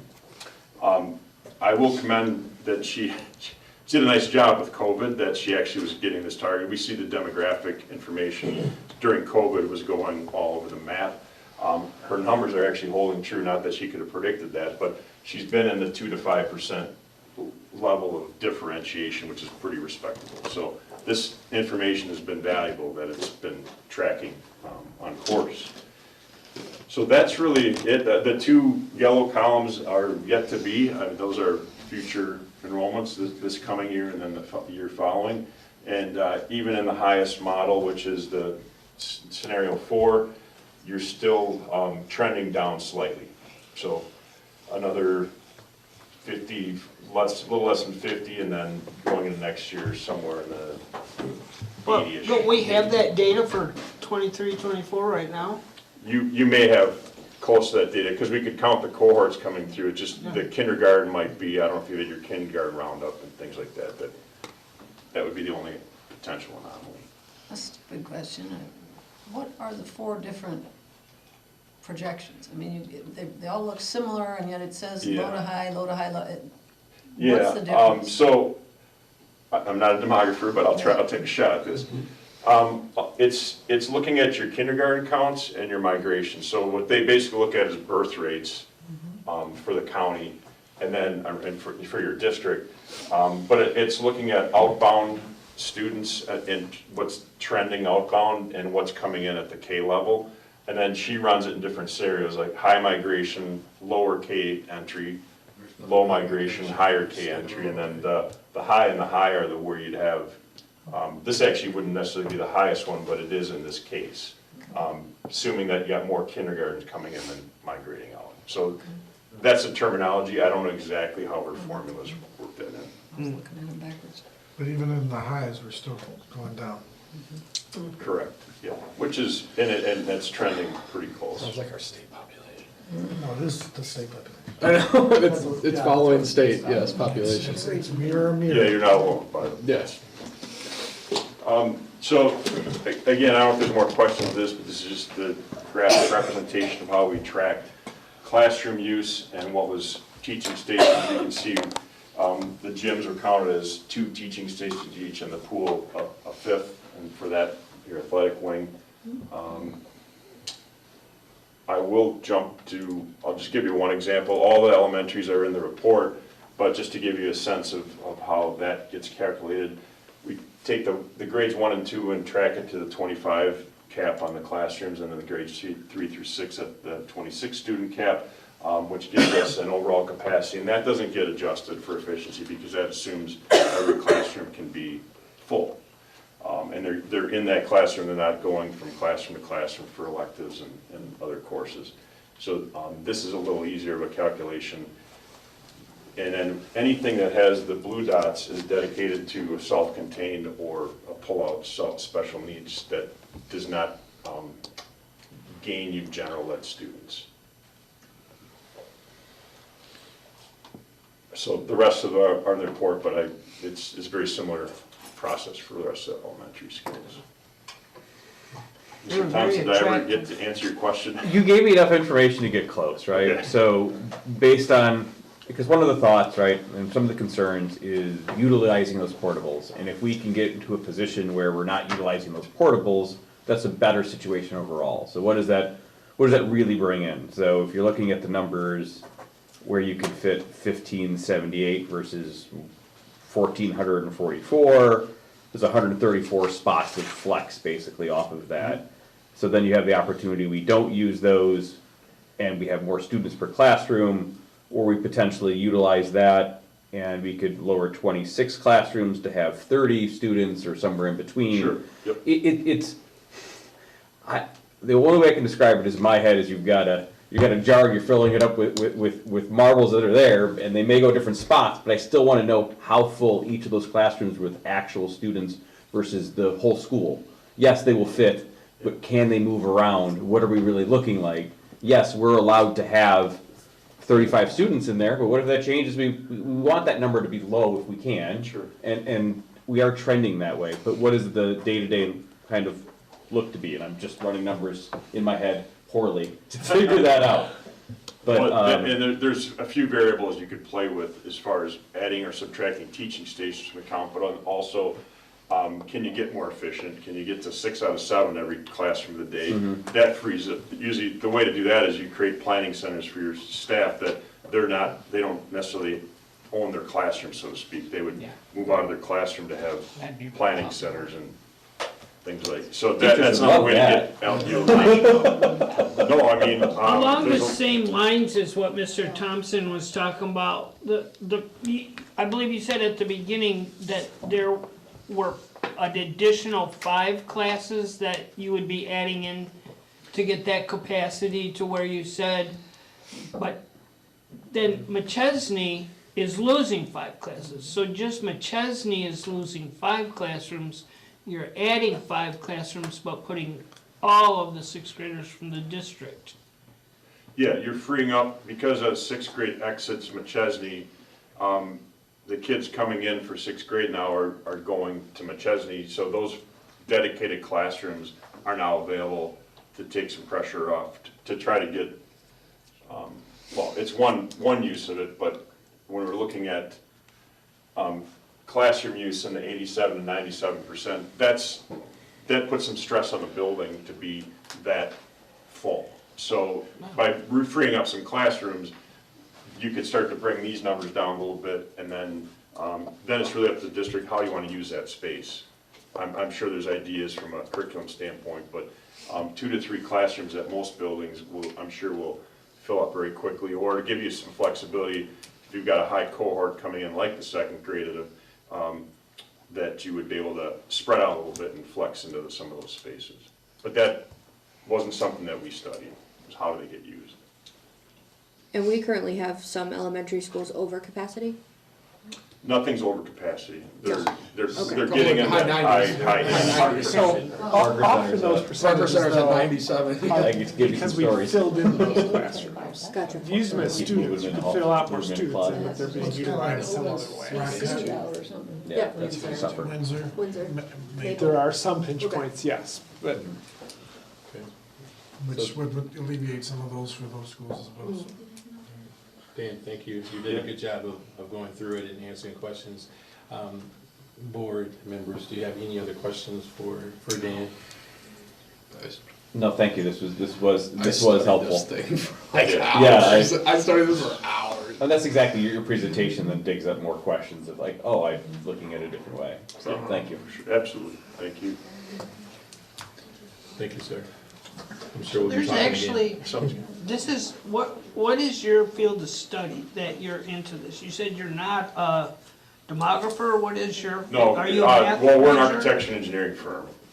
So you're By in- trade, I'm an educational planner. Grew up as an architect, but I've been working in schools for 30-plus years, beyond what I want to think about. But so- Architecture. Yes, I'm an architect by trade. I've become an educational planner just by focusing on K-12 market for that long, yeah. and we So we connected do with this him. study with a lot of districts, this type of study. When we did the demographic study, Hazel recommended to carry out her projections through our buildings. That's how we connected. That's right. I almost forgot about that. I still owe her one. Have you done We do work other- there in other districts in Minnesota, Wisconsin, Illinois. Have you done other 6th to middle? Oh, yeah. Yep. Yeah, the trend of 6th to middle, it seems like it's been, I would, certainly was heated up in the last 10, 12 years because to get to a true middle, more of an interdisciplinary model, I think that's been something we've done. More of the middle schools we're building, we'll have a 6th or 8th model of, and then there are some districts that somewhat recently have migrated to bringing 6th grade in their middle schools. Smaller districts do. For different reasons, but, Yeah. sometimes it's enrollment, sometimes it's building usage, that kind of. So when they had similar percentages to us, did they come after you with pitchforks or pitchers of beer? Well, I think they never came after us for either. I think what we really want to do is we're just Yeah, sorry, providing. I phrased that wrong. Did you have any feedback, positive or negative, based on? Sure. Well, the actual turnouts? as you're experiencing, there's multiple views of how a middle school should be set up. And I think the hardest part of this is the first year that it happens, is really the hardest part of it. It's the Band-Aid, kind of taking the Band-Aid. What we've seen, what I've seen, and the feedback I've gotten from districts is that kids are resilient, and that first year, there's some challenges, but as that model becomes kind of the culture, that it rolls right into it. It's like it's always been that way. Did you see districts that had similar utilization rates with that move to us? Yes, we've actually, one of the districts we're working with right now is Palatine, and we just are changing their junior highs into middle school models. 3 of their junior highs are becoming middle schools. We're adding the 6th grade to those buildings, and that was to take pressure off the elementary that were being over capacity, very pressurized by a lot of influx in the district, especially from some of their language needs in the district are being challenged with as far as space. So they needed to create space at their elementary schools. And all-day K was another factor. And they've gone through that first year of pain, or are they? We are in our first year of building there, so that transition will happen in 24-25 school year. Okay. So I don't have No feedback. I don't have a feedback. You can see where I'm trying to dig. Sure, sure. Thanks, Kurt. You asked all the Well, I mean, follow-ups. and I can provide the administration for some examples that we've worked with that have now lived in those. I could certainly connect some of those stories for the district. That's helpful. High schools too.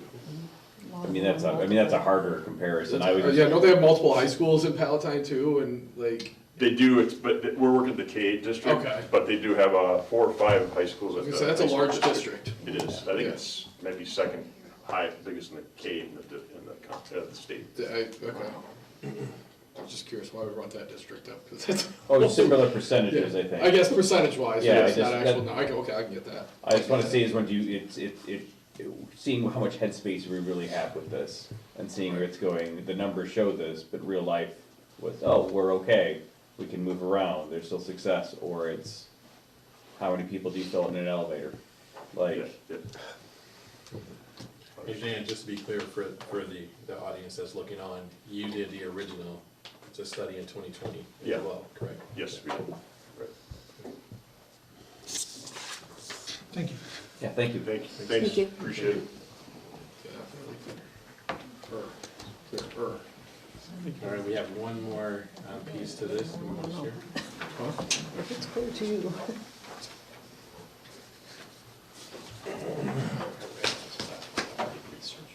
Oh, this is.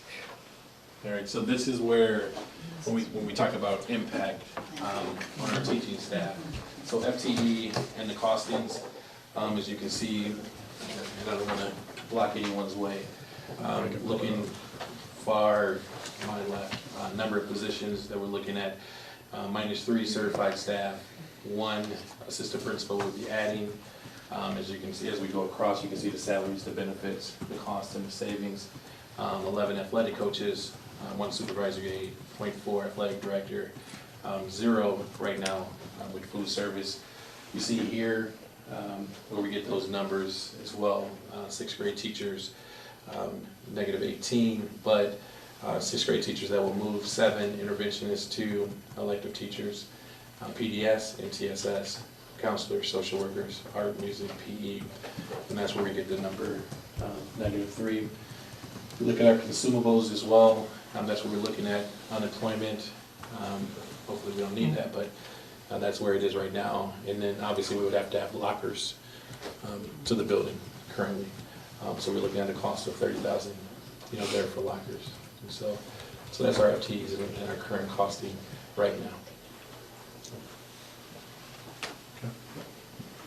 So we're transitioning costs from certified staff to assistant principal, which will help with potential issues there, but do we have thoughts or concerns of the teachers we're displacing that's in that number? And that's part of what, hopefully, if this goes through, that we have that year to really dig into this. There's gonna be some bumping, there's gonna be some, obviously, certification situations that people are gonna work through. But the hope is that, I hope it's less than the -3, but we'll see how, how that works out. Your retirements Yeah, too, retirements, bumping. yeah. True. So- Yeah, my experience with these kind of things that I've seen in schools is, it's not, because you see the, Natural attrition, yeah, you see the whatever on the agenda from Shelley Wagner of resignations and every month. That's usually absorbed so quickly. I think, and have we worked with is that articulated in the current collective bargaining agreement, the process for Yeah. that? So with the way it's articulated will handle what we need to do? Yes. Even if we, for new hires as well, for the first year, if we're in this transition, would also, because normally they wouldn't be able to be moved, but they can. All right, so we've reached the conclusion of this piece of the presentation. So now we open it up to the board. Obviously, we have Mr. Harris, Dr. Herb, Josh, myself. Dan is still here. Any additional questions that you have? My biggest concern is, not biggest, but one of my biggest concerns is cafeteria. Having worked in food service down there 15 years ago, they had 3 lunches at the time, now they have 4. If they go to 5, they're really gonna be crunched for time. I've had a few parents that have actually contacted me and said, hey, my kid can't even get through the line and eat lunch now. How are they gonna get through there in 20 minutes? Because the lunch hours, from what I understand, go 10:30 to 1:30. Obviously, staff cannot be in the building more than 8 hours because of benefits and payroll issues. And so then you're rotating staff all around, you're changing now. Obviously, we're gonna lose 400 lunches from the elementary, that will go 400 lunches to the middle school. But at the same time, we're going to 400 different lunches instead of, because they have a 5-meal plan over there like they do at the high school instead of a 1 meal. You're talking a lot more expenses for food and services, and how are they gonna get through all of these lines, and just the hours that it works. And then they talk about ripping out walls. Well, there aren't any walls to rip out the way I'm looking at the floor plan, because you go one way and you're into teacher rooms, the other way you're into kitchen storage. Obviously, you can't go into the kitchen, and then the only room left is like your teacher lounge across the hall. Well, and then are they gonna spread into that and take over that area? And then the lockers, to me, it looks like we're putting in, what, 80 lockers? 60 to 80, we'll see how 60 those to 80 enrollment lockers. Well, it goes. already has one hallway that's already double lockers, which says to me there's already that many, too many students in the building, because the original building must have been made for the full-size lockers. So now if they're gonna put in another whole wall of double lockers, that means that's that many more students that weren't designed to go in that building in the beginning. So it's just, it's like, how are we going to, now we talked about, even he brought up some of the things where how you're trying to decide sixth graders versus first graders, you know. But if you look at the grade schools, they don't have passing periods, they don't have, it's homerooms. So they're not associating with their other grades. The sixth grader isn't going down to the first grade rooms, they're staying on their own end of the building, they have their own recess, they have their own, they go from class to class with their teachers, they're not, there's no bell schedules like you have in secondary schools. And then we turn around and we say, well, the sixth graders can be with the seventh and eighth graders, but we want to keep them as far apart and as locked up as possible, because we don't want them with the seventh and eighth graders, we don't want them in the passing periods, we're going to change the bell schedules, we're going to, it's like, well, which are we trying to come up with here? Are we saying we want them to be with their 12 and 13-year-old cohorts, or we want them to be with their 6 and 7-year-old cohorts that they aren't ever seeing all day long? You know, working at McChesney, they had completely different lunch schedules where they were 4th, 5th, and 6th, and that was it. And so now for me as well, we're looking at classrooms in other buildings, and some of them, yes, they're gonna need maybe 2 or 3 classrooms. But again, looking at McChesney, they're losing a whole hallway. What are they gonna do with those rooms? Where are they gonna, you know, if they're spreading, say, some of those classes into those rooms, now we need those teachers for those rooms. So it's just a matter of, where are these classrooms gonna sit empty? When I worked over there, there was an empty room in both hallways. So it's like they were stacked with desks and chairs, and what was the point of having them? And so why do we need another 6 classrooms sitting completely empty in the building? And then it looks like, from what we see in the financial page, there's nothing in there about paying an extra resource officer. So that's not listed as funding. Because it's already gonna be happening regardless if they. It's gonna be consequential of this change. Oh, it's gonna happen? That was- yeah, that So was- this Yeah, is gonna that's be not the related. floating No position. matter will what, be- even if It's it's not a not floating there. position, he's assigned to here, but if he needs to move. Oh, okay. Right. So You have that's to vote. already Next- going on next year. That's Next already year, happened. if we vote on that, because that's one of the voting items, Right. next year, there's 2 SROs at the middle school, Okay. 2 SROs at the high school. And another issue was, we talked about the education committee, and they're looking at the, Discipline? referrals, yes, Yeah. the discipline, and you're looking at over 500 at high school and over 500 at middle school. Well, there's only 2 grades versus 4. Now, if you throw in 6th graders who have the highest referrals between 1 through 6, and you're gonna put them all back into the middle school, now you're gonna be way above. Well, 311, something like that, was it 311?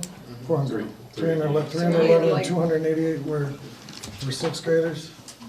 But it's still, whether it's 388. 20 or 60, it's still the highest number in the grade schools to throw into the middle school. That's gonna be a huge school, first, full of referrals, it seems. Whereas if they're separated somewhat, or they stay in their schools, I mean, some of the things a lot of this study, if you look into most of the bottom line, made it sound like most of it is, it doesn't really matter if they're in K through 6 or 1st through 6, or if they're in 6 through 8. A lot of it is just quality of education versus where they're located. And in like some of these studies, it showed, well, one of them actually did better in reading and math by staying in their grade schools instead of going off to a middle school. And another one, it came out, well, the characterization of the school is the only thing that matters, and they really didn't have much change in the learning. You know, what is it that they're gonna get so much of? I mean, when I look at the middle school, I say to myself, okay, there's a lot of kids over there, and there's a lot of classes to go to. I don't wanna see our fine arts and our advanced learners. I mean, what are we gonna do with those teachers? Now, obviously, like you're saying, some of them will float around and do other things, but we have teachers who don't want to teach first grade or don't want to teach second grade. They want to teach sixth grade. They want to be in the schools that they're in. They enjoy the schools that they're in. And yes, we're at like 80, 90% in all of these buildings, but we're still, I don't understand, and I understand there's a lease on the building, but we have Hoffman. And we can say, yeah, we can use half of Hoffman like we did years ago where the 7th and 8th grade were split up. And they were split up between grades even. It wasn't like 7th in one, 8th in another. It was just a mix. It was 2 middle schools. And so to put 400 more kids and break them up that way, it could be like, well, then break the lease and get the building back. And, you know, I mean, this is something, why are we cramming all these kids in one building when, I mean, it is tight. When I went over there with Jerry Harris, I mean, we looked at the lunchroom and yeah, the kids were sitting down and they were getting ready to go off to their classes again, but I can't imagine the lines. You know, they have 5 different lunches, and they pull up, okay, one of their favorite lunches is Husky Burgers.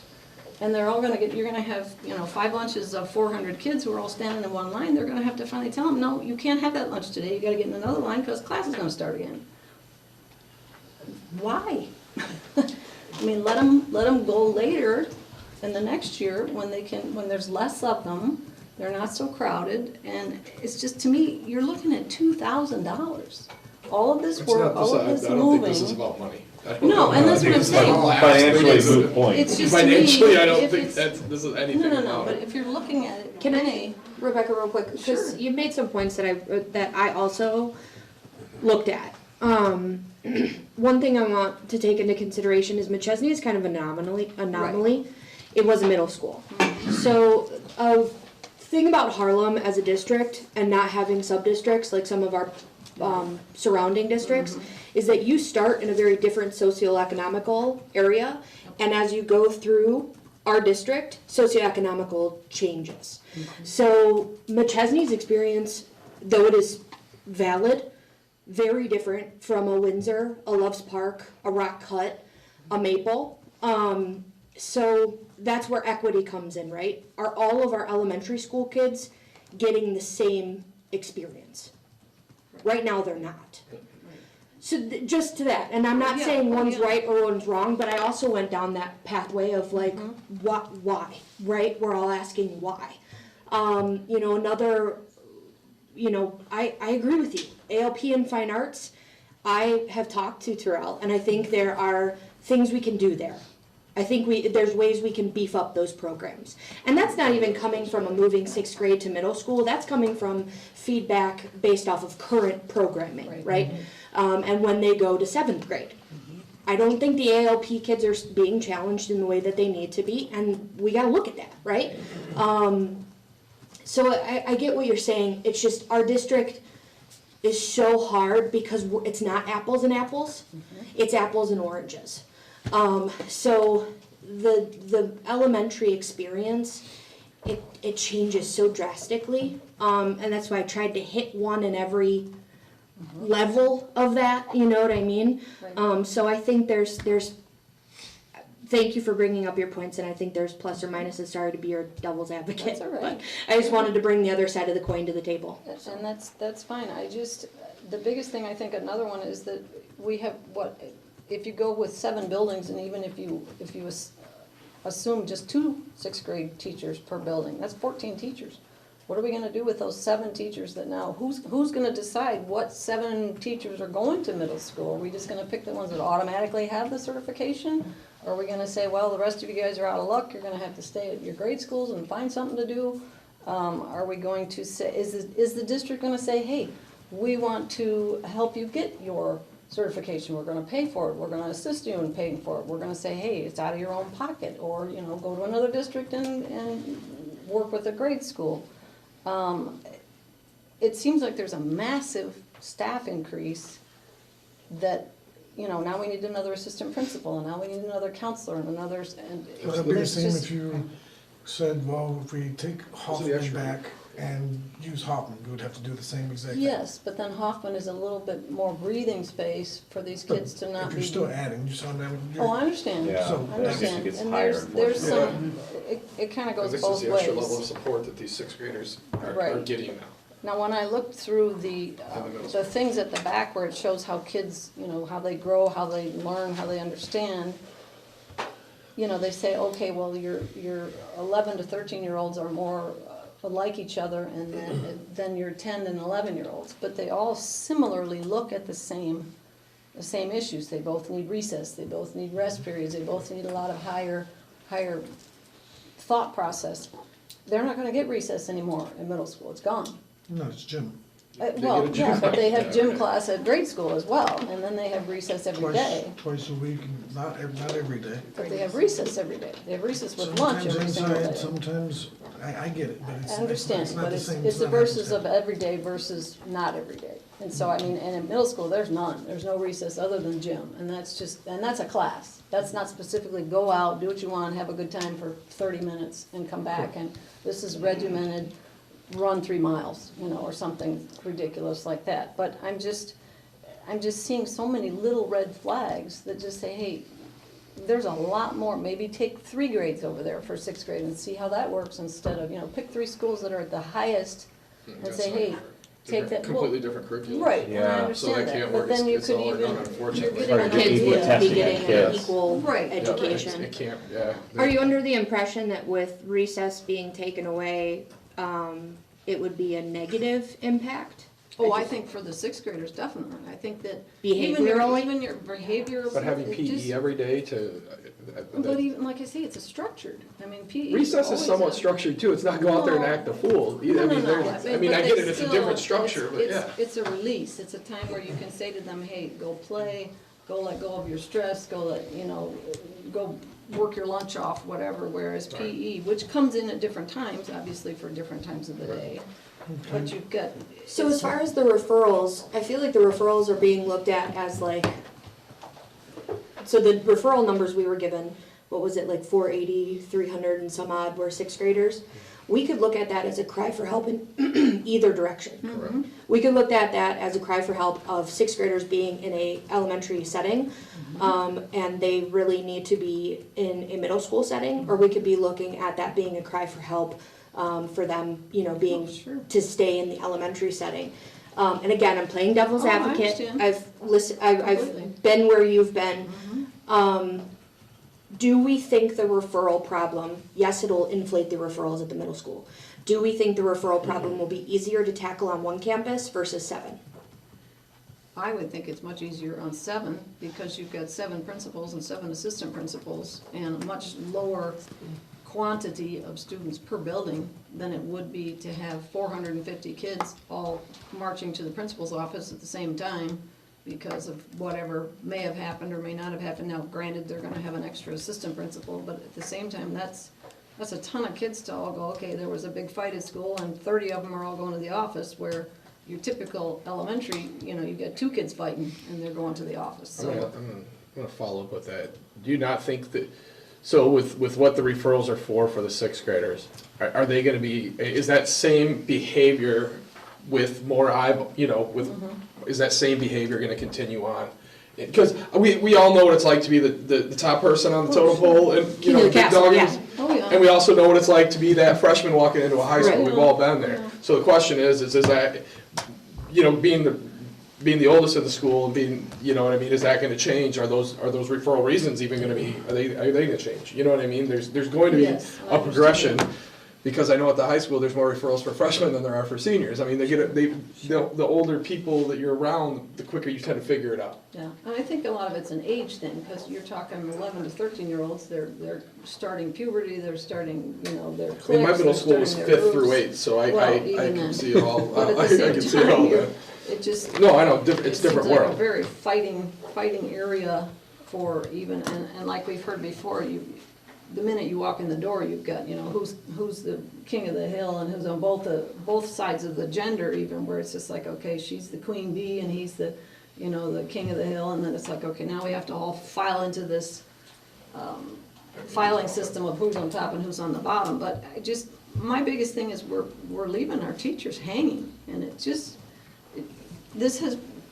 I tried to find the February, whatever it was, 2020 board meeting, and I couldn't even find it. It wasn't in the archives. It was like there was a February 19th education meeting, and there was a March 19th board meeting. The February 24th meeting wasn't in the board book issues, so there was no way to look it up. But we didn't have enough information in the past 3 years to sit and go, okay, let's figure out how we're gonna move all these teachers, where we're gonna put all these teachers, because like at least 3 or 4 of us have no idea what's going on from 2020. And so it looks to me like we're just telling these teachers, we're gonna do this, figure out what you wanna do. Instead of, hey, let's work this through.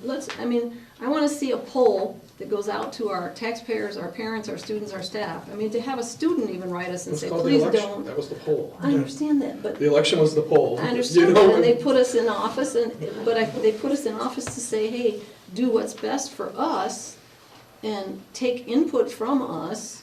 And I mean, of all of the information, all of the letters and all the people that we've seen and talked to and gotten on emails, myself personally as well, I mean, it's like a 80-20 percentage that don't want this. I'm seeing completely the opposite. I'm seeing it 80-20. It's come out, so I think people gravitate to who they want. Well, and that could be too. You may be getting more letters than I'm getting, who knows? And maybe it's comfortable because I've reached out to teachers for multiple years now. And they feel safe talking, but again, we go back to that same sad sentiment that teachers don't want to speak up in this district for fear of not retribution from just, and I get it, but from admin, but also from each other who they have to go back to work. And we get the emails, Sure. There's some valid points that were brought up by some 6th grade teachers that were saying that it needs to happen, and they gave us like categorically down the list of why hey, we can't facilitate these kids' needs. That's what these same 6th grade teachers in our district have emailed us. Yes, and I think some of it So I mean, we're getting both sides, so just so you guys. We're getting both sides, but I feel like a lot of the stuff that's in this study is like, it could be, where it really isn't. You know, they're already getting the STEM, whatever it is, math, or they're missing one of them. They're missing the STEM science, but they're not getting the STEM math. It's one or the other. I'm not sure which one it is. Twice a week. So Yes. That's not enough. All right, so I'm gonna say this. Lots of that. I mean, it was a lot, and I think everyone was doing a good job of trying to support each other and answer the questions. And you raised a lot of valid points. Is there any other questions that we need to answer for the board? Like questions. Like I get the concerns. I get them. I've heard them too. And so thank you. But is there any questions that you would like for us to answer that will help you either way? Well, I guess, because, I'm sorry, but leaving the teachers behind, that statement hurts my heart. So I guess, let's go right to the meat and potatoes, right? The -18, 7 moving over. If this passes in the next year, so leading up to the 24-25, what's going to be done for our teachers to make sure if they want to stay at Harlem, they've got a place at Harlem? Well, it's -3 though. I mean, because I shouldn't. Oh, sorry. Yeah. I was looking at the top line. I'm like, whoa. But no, sorry. But it's just like the statement of leaving the teachers behind, it hurts my heart, we don't want to do that. That also comes with trust, and trust takes time, right? So having the trust in Dr. Yarbrough and Dr. Erb and everybody involved that they are going to find a place for our educators. Our educators in Harlem are so special.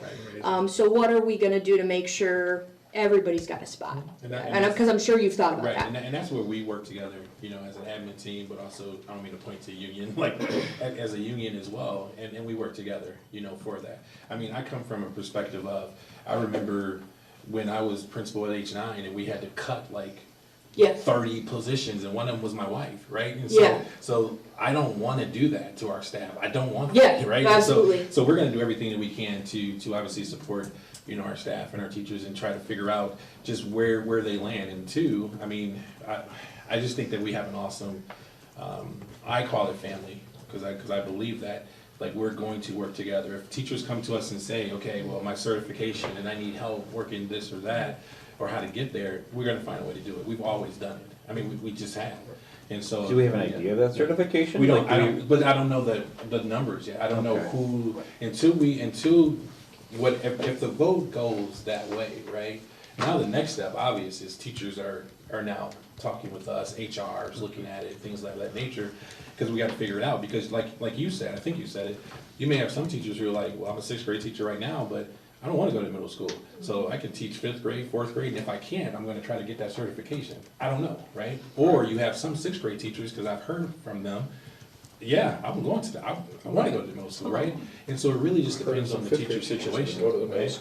You know, and so, I mean, we just There gotta are work through that. probably 3rd grade teachers in the district that have middle school endorsements that would be like, wow, that would be kind of cool to teach middle school rather than, you know. And we have some Specialty 6th in grade that who only have elementary, you know, so Yeah, there's gonna be and that. that's whole- the gonna be concern some that I have movement, is yeah. that certification, it's not like I'm gonna stop down at the Right. post office Oh, to get of my course not. certification, that's a large amount of.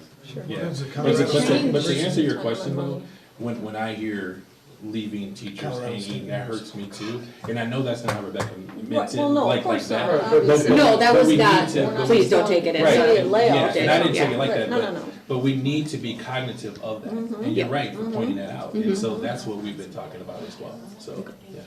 One last thing, and then I got one more thing. So the first year, if this passes, 24, 25 is gonna be a huge learning curve. So have we thought about, you know, referencing my previous board speech about Loves Park, have we thought about what that hug looks like to the middle school, and, you know, what we're gonna put in place to really make sure that first year is not Right. terrible? One, I would say yes, partly because that we're not doing it for the fall. We're giving it that year. Right, sure. I mean, there's time, Mhm. and time to dot i's, cross t's, and. It's a year and a half away. Yeah, because we asked, all right, I asked, if we're talking about this, why not do it for the fall, rip the Band-Aid off, do it.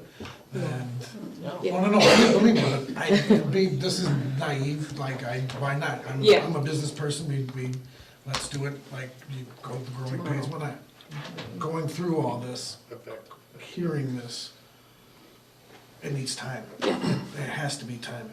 There's, if we do this, there's no other way than it needs to have that time. Yeah. I hear the time, and what I wanna know to this is, we say yes now, right? And that gives you that time. What's stopping us from saying no, and just, like, if we did a tentative, what does it look like for us giving you the keys versus giving you a runway? And by that I mean, plan like we said yes, here's the finalization. If there's financial aspects, that's a valid complaint, but you going, we heard, 7 people got up and said safety is a concern, and the answer for safety is not, it still needs to be done. We need to know what's gonna happen with our fine arts programs and those, we've got thoughts. We've got thoughts, but what I wanna know is, what does this yes give you? Does it unlock financials that you need? What is this yes now versus a yes 6 months from now? Does that matter? We're not in election season, none of us are disappearing, we can go through this. I don't wanna kick it down, because I know we've done that, but I can't reference 2020, because that was a whole other terrible animal. But what does that mean? I mean that in all honesty. Like, what is a yes now Starts versus the a process. yes? It starts the process. What does that mean? It starts the process of purchasing equipment and facilitating the facility. It starts the process of staffing, how we talk to staff, move staff. Because if you do this, we're doing this again in the spring or summer of next year, and your staffing and talking to staff and all that becomes less. Your windows become less. every day is the one that just becomes unattainable. Sure. And then you have to kick it off another year and another year, so you're trying to. And that's what I'm avoiding, right? Like, it's very easy to keep moving those goalposts to where they are, but it's hard. Like, there's a lot of unknowns, right? Like, we are jumping in, and we're jumping in with Kind of like what you're saying, is it possible to even do like a tentative yes It's and gotta say, be.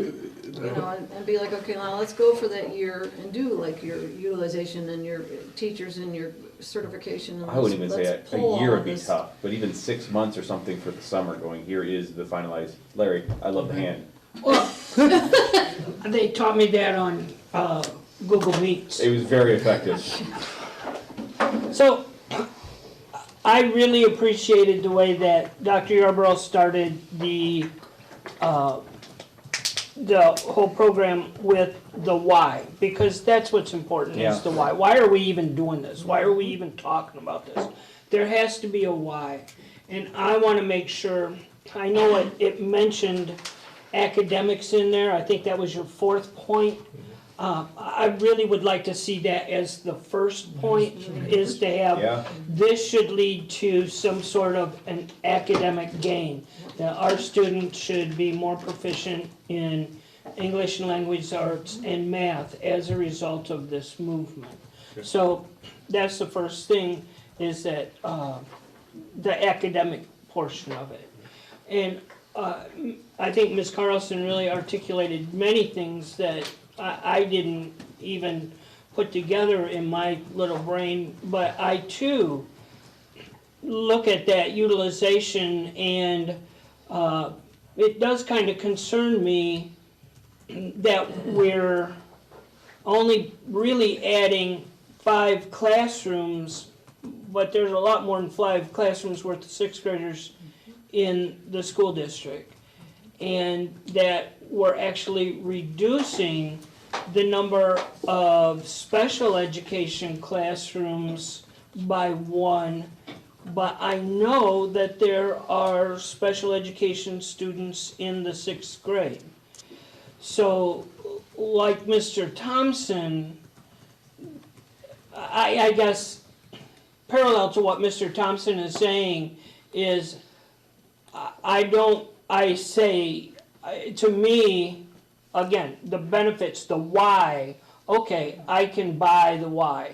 That movement of 6th graders to the middle school setting.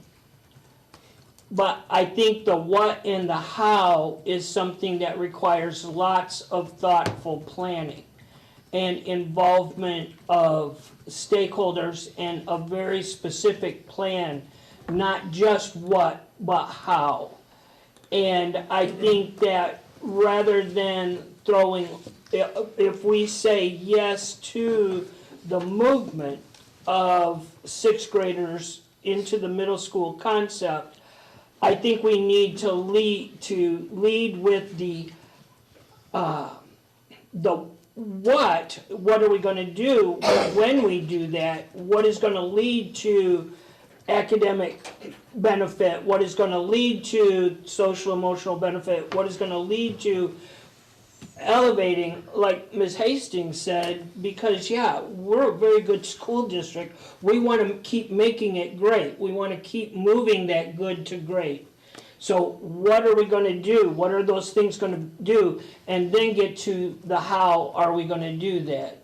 And I really like what Ms. Hastings said about the trust, because yes, ultimately, if we don't have the trust that we have those smart people within the district that are going to be able to figure out this stuff, well, yeah, if we don't have that trust, then we might as well just give up right now, you know. But I do trust, because the people in this district have demonstrated to me that I can trust them to make good decisions and come up with good plans and figure stuff out.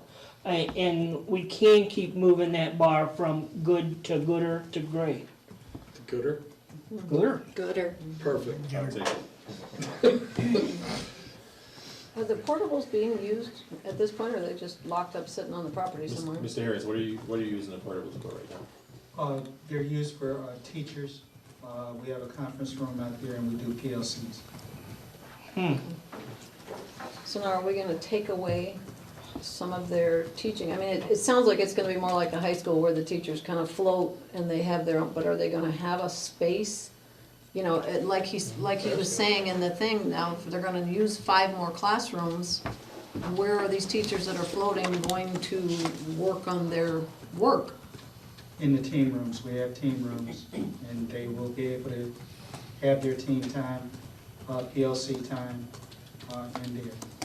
Because now they're talking, at one point it said something about expanding some of the classrooms. Well, now if we expand some classrooms, are we gonna lose team rooms? No. And Team again, rooms are I think- designated as team rooms. I think I would like to see us use this year and 2 months to answer just those questions.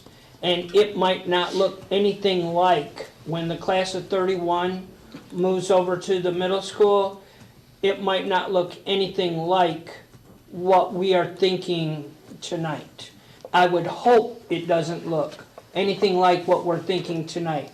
Because if it looks like what we're thinking it's gonna look like tonight, then we're not doing our job. Then those people that are planning this are not doing their job. It should look nothing like what we're thinking about tonight. But that's what that time for is. That's what Yes. That's where the I fluidity understand. comes in. Megan and I talked about that. We like, Otherwise, we're running in circles. No? This gives a direction, this gives a purpose, it gives a timeline. Yeah, exactly. All right, I'm good. when I talked to some other people, I just said, this is still fluid.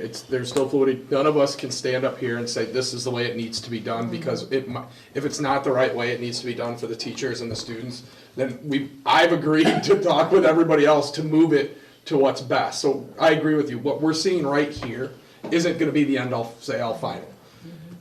Today is the vote to move forward Yes, with this concept and make it yes, awesome for yes. the district and the students and the teachers. Have the teachers been notified at all in the past, since the meeting originally that brought this to the level? Had they been notified, even in the past year, since this began again, that this might happen, or that this has being looked at again, and asked for their response or input? Or has it just kind of been like, well, we're just gonna work our way into this and hope that they're in line with it, or that they want to do it, or? Okay. Well, what I got, To answer your question, no. I mean, obviously, we started to, what was it? I can't even remember, was it back in February? I can't even remember. February 2020. No, not that. Oh, not before February, Christmas. But when we talked about doing the wall study Oh, again, obviously, we were Yeah, having. it was in November. Yeah. We were having conversations about that. But to answer your question specifically, did we go and ask the teachers their input and things like that? We did not. what I got from teachers. I did. I did too. I went out and spoke to 7th grade teachers, 8th grade teachers, 6th grade teachers. I did 5th, 6th, and 7th. What I got from teachers, the feedback that I got was, this was we'd already been talking about it since 2019, and it was just, everybody was like, oh, we're just waiting for it to finally happen. And I think that's probably, I don't know, I can't speak for everybody, but. So it basically wasn't a district-wide survey type of thing then, okay. No, in the last time we did this in 2020, we put out a survey after the board, we had the board meeting, we did a proposal, the board, asked us to do a survey, get questions, things like that. That's when we surveyed the community, so. Yeah, that was when Brock was doing the newspaper article and closing Marquette. Right. And so basically, that's just kind of been thrown off of the table, even with the rearranging of the district boundaries and the Marquette and the McChesney and the whole. Well, I mean, there's many things, see, if this passes or it goes into fruition, there's many things that can then be talked about. I mean, the advanced learning program 3 through 5, the fine arts 3 through 5, there's many other things that change. But we don't do that until other things are changing. Because originally it sounded like what was it, 5, 6 years ago, when they first brought this up and talked about redoing boundaries, it was, the boundaries were gonna go first, and then the, you know, and then the grade schools, then Marquette was gonna be closed and become like a, It was gonna be kind of like what we're doing at the high school. Right. It was gonna be a medical center with meeting rooms and yada, yada, yada. right, Part of that problem was that plan had a CTE building, a closing the building, redistricting. Kitchen sink approach. This, Terrible. and everything got thrown at it. You couldn't have a discussion because it was so interdependent with all the other stuff that was there. The way we're doing this now, no matter how it goes, is the right way to do it. We do it surgically, this is how we have to handle, but you're saying like, Yes, I it's understand. just this. I understand. There's, no matter what we do this, we're not worried Oh, about yeah. closing down a Right. school, Oh, or we were understand. moving the fine arts to a school that didn't have a Sure. stage, that was nightmarish But if for we so move many this, reasons. if we move sixth grade, now we can have a talk about redistricting some of the kids from Rock Cut into other schools and spacing that back out. But we don't have that talk until sixth grade. It doesn't make sense. How about those Freedom of Information Acts? We lost Larry's attention? All right, is there any more questions, comments, or concerns at this moment? Do we got a big, if we vote yes to this, is there a big red button to say no? Where's our checks and balance to this? Well, the way that this. Or is there not? I'm okay with it not being one, I just need to know. oh, that's a good question. Once you get it going, Yeah, if you put it to go and it only goes one way, we just need to know that, that's all.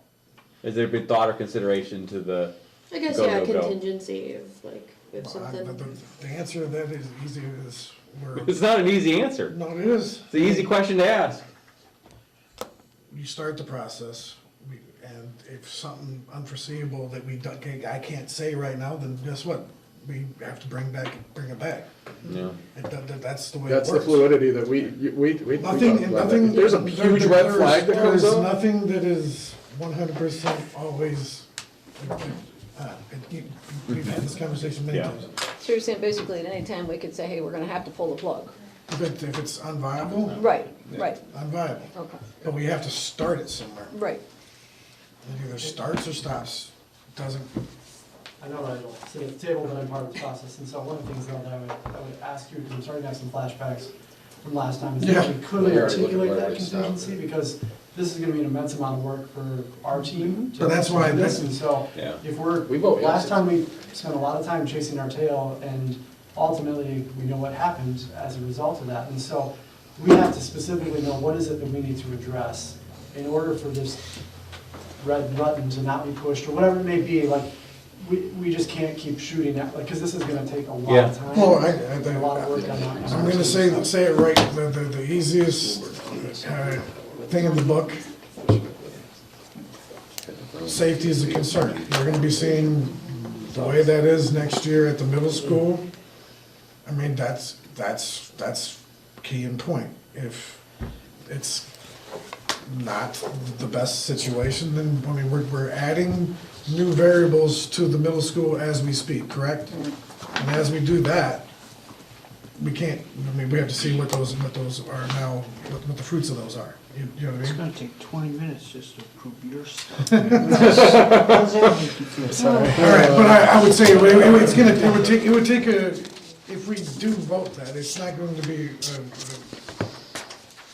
flag overnight that where the wind changes or something like that, like, because obviously this is, if you guys haven't noticed, this is a district that moves slowly on things, and they take, once it doesn't happen, like CTE building took years, this is taking years, this is not overnight.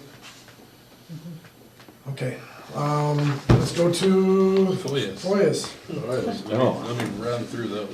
The first one, Freedom of Information Act request submitted by Pamela Harding on May 17, 2023, requesting the cost of legal fees, and the district response dated May 22nd, 2023.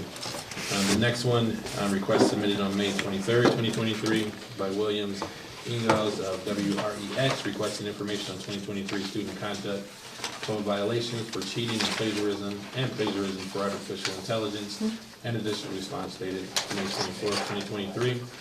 And then the next one submitted on June 7th, 2023 by Pete Medlin of WNIJ Public Radio, requesting information from 2019, 2020 through 2022, 23 of eligible students receiving the free and reduced lunches. And then the last one, which we just recently got, Freedom of Information Act, submitted on June 8th, 2023 from Vince S.B. of Prairie State Wire, requesting information on DEI vendors from January 1st, 2019 through the current date. We're working to get that submitted. So. And then the last one I have for tonight, recommendation to take consistent. We really only have these choices.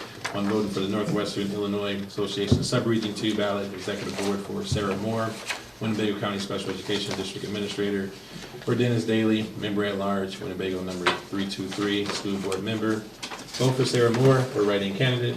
Vote for Dennis Daly, or write-in candidate. That ends my report. All right. So we take all that. We'll take that, so it's on the list. Right. Yeah. All right, moving to consent agenda.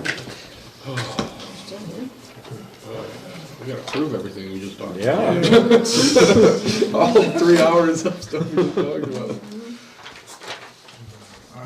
12A, can I get a motion and a second to approve personal agenda and addendum? Motion. Second. Mr. Sterling? Aye. Mr. Thompson? Aye. Mr. McKnight? Aye. Ms. Carlson? Aye. Mr. Smith? Yes. Ms. Hastings? Aye. Ms. Meeks, absent. Can we do A, B, and C like we did last Yeah, I'm gonna try that. 12B and 12C, can I get a motion and a second to approve student travel requests and approve facility requests? Motion. Second. Mr. Thompson? Aye. Mr. McKnight? Aye. Ms. Carlson? Aye. Mr. Smith? Yes. Ms. Hastings? Aye. Ms. Meeks, absent. Mr. Sterling? Aye. 13A, can I get a motion and a second to approve resolution declaring surplus property? Motion. Second. Sorry. Mr. McKnight? Aye. Ms. Carlson? Aye. Mr. Smith? Yes. Ms. Hastings? Aye. Ms. Meeks, absent. Mr. Sterling? Aye. Mr. Thompson? Aye. Can I get a motion and a second to approve an option agreement with Aero Solar Development for community solar project located on Swanson Road? Motion. Second. Ms. Carlson? Aye. Mr. Smith? Yes. Ms. Hastings? Aye. Ms. Meeks, absent. Mr. Sterling? Aye. Mr. Thompson? Aye. Mr. McKnight? Aye. 13C, can I get a motion and a second to approve acceptance of the April 2023 Treasurers Report? Motion. Second. Mr. Smith? Yes. Ms. Hastings? Aye. Ms. Meeks, absent. Mr. Sterling? Aye. Mr. Thompson? Aye. Mr. McKnight? Aye. Ms. Carlson? Aye. 13E, can I get a motion and a second to approve resolution transferring $1,425,000? You forgot D. Forgot D there. Oh, I did. Treasurer's board.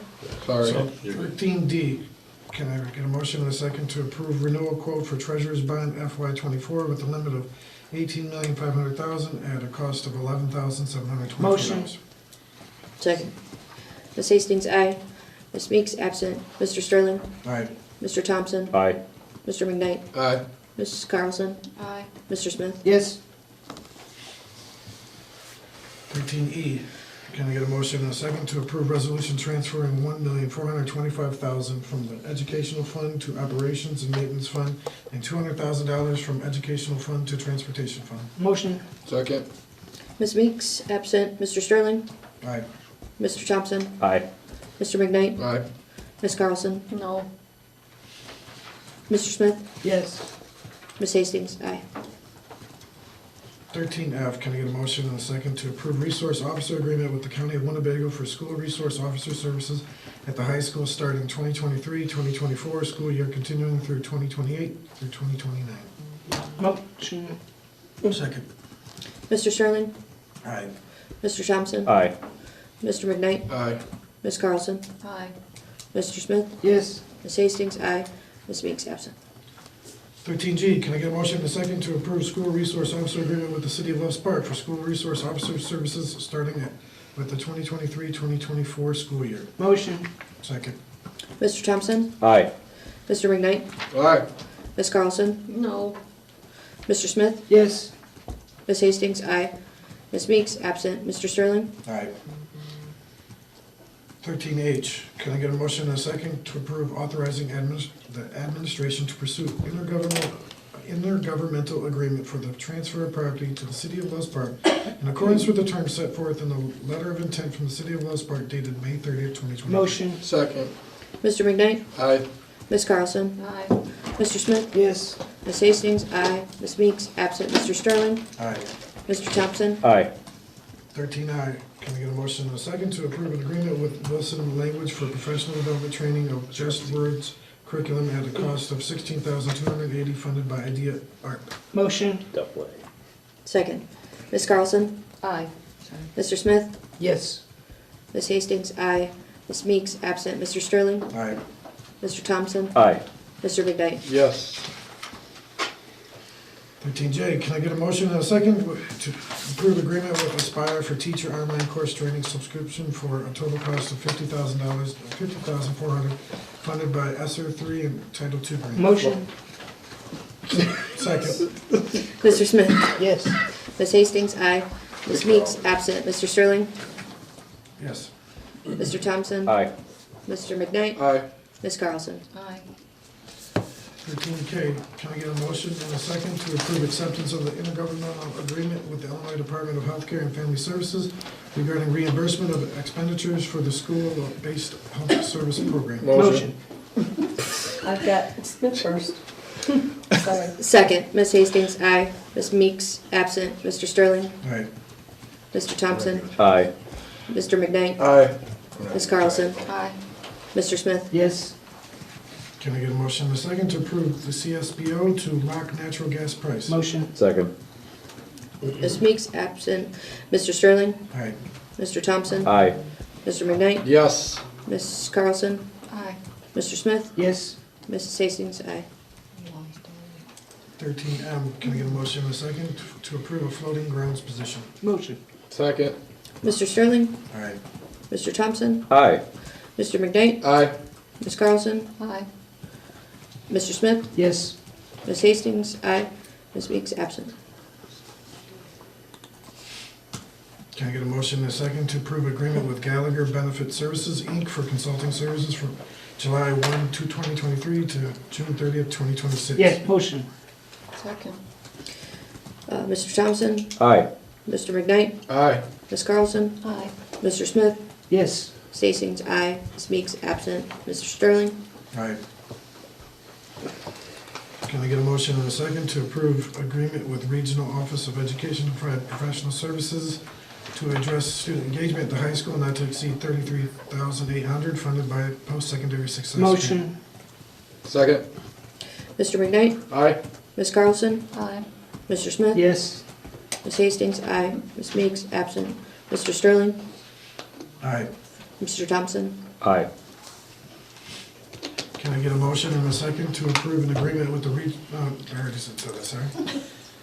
They're all blending together. 13P, can I get a motion and a second to approve a partnership with the P20 Network to create plans to track college and career readiness indicators and student completion of college and career pathway endorsements funded by the Post-Secondary Success Grant? Motion. Second. Ms. Carlson? Aye. Mr. Smith? Yes. Ms. Hastings? Aye. Ms. Meeks, absent. Mr. Sterling? Aye. Mr. Thompson? Aye. Mr. McKnight? Yes. Can I get a motion and a second to approve renewal of the frontline recruiting and hiring solution for a cost of $11,549.93 paid with district funds? Motion. Second. Mr. Smith? Yes. Ms. Hastings? Aye. Ms. Meeks, absent. Mr. Sterling? Aye. Mr. Thompson? Aye. Mr. McKnight? Aye. Ms. Carlson? Aye.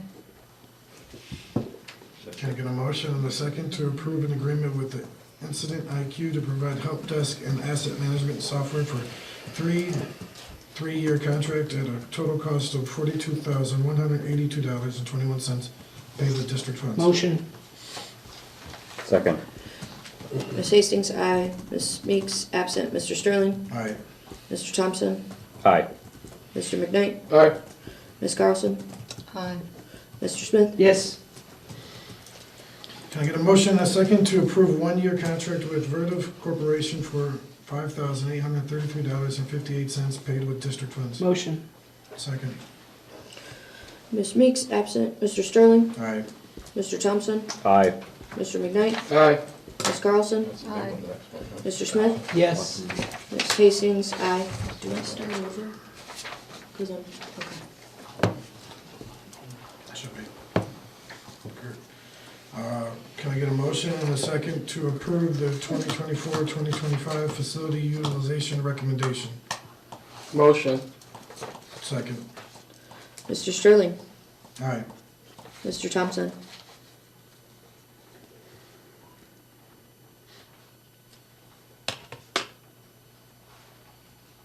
Aye.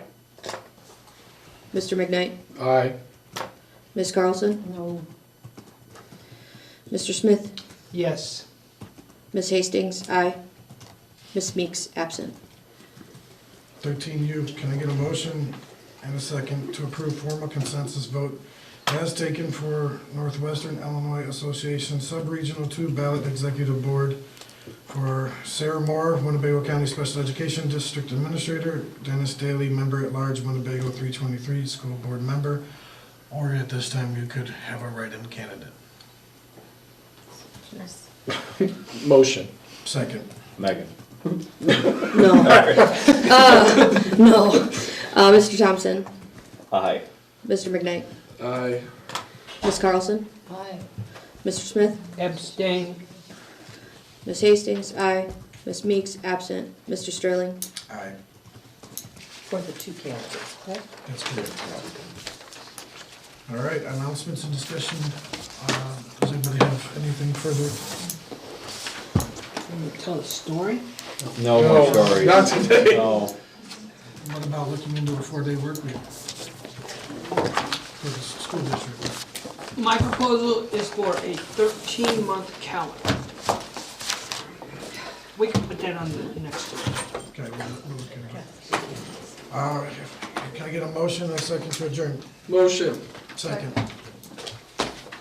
All those in favor? Aye. Aye. Motion carries.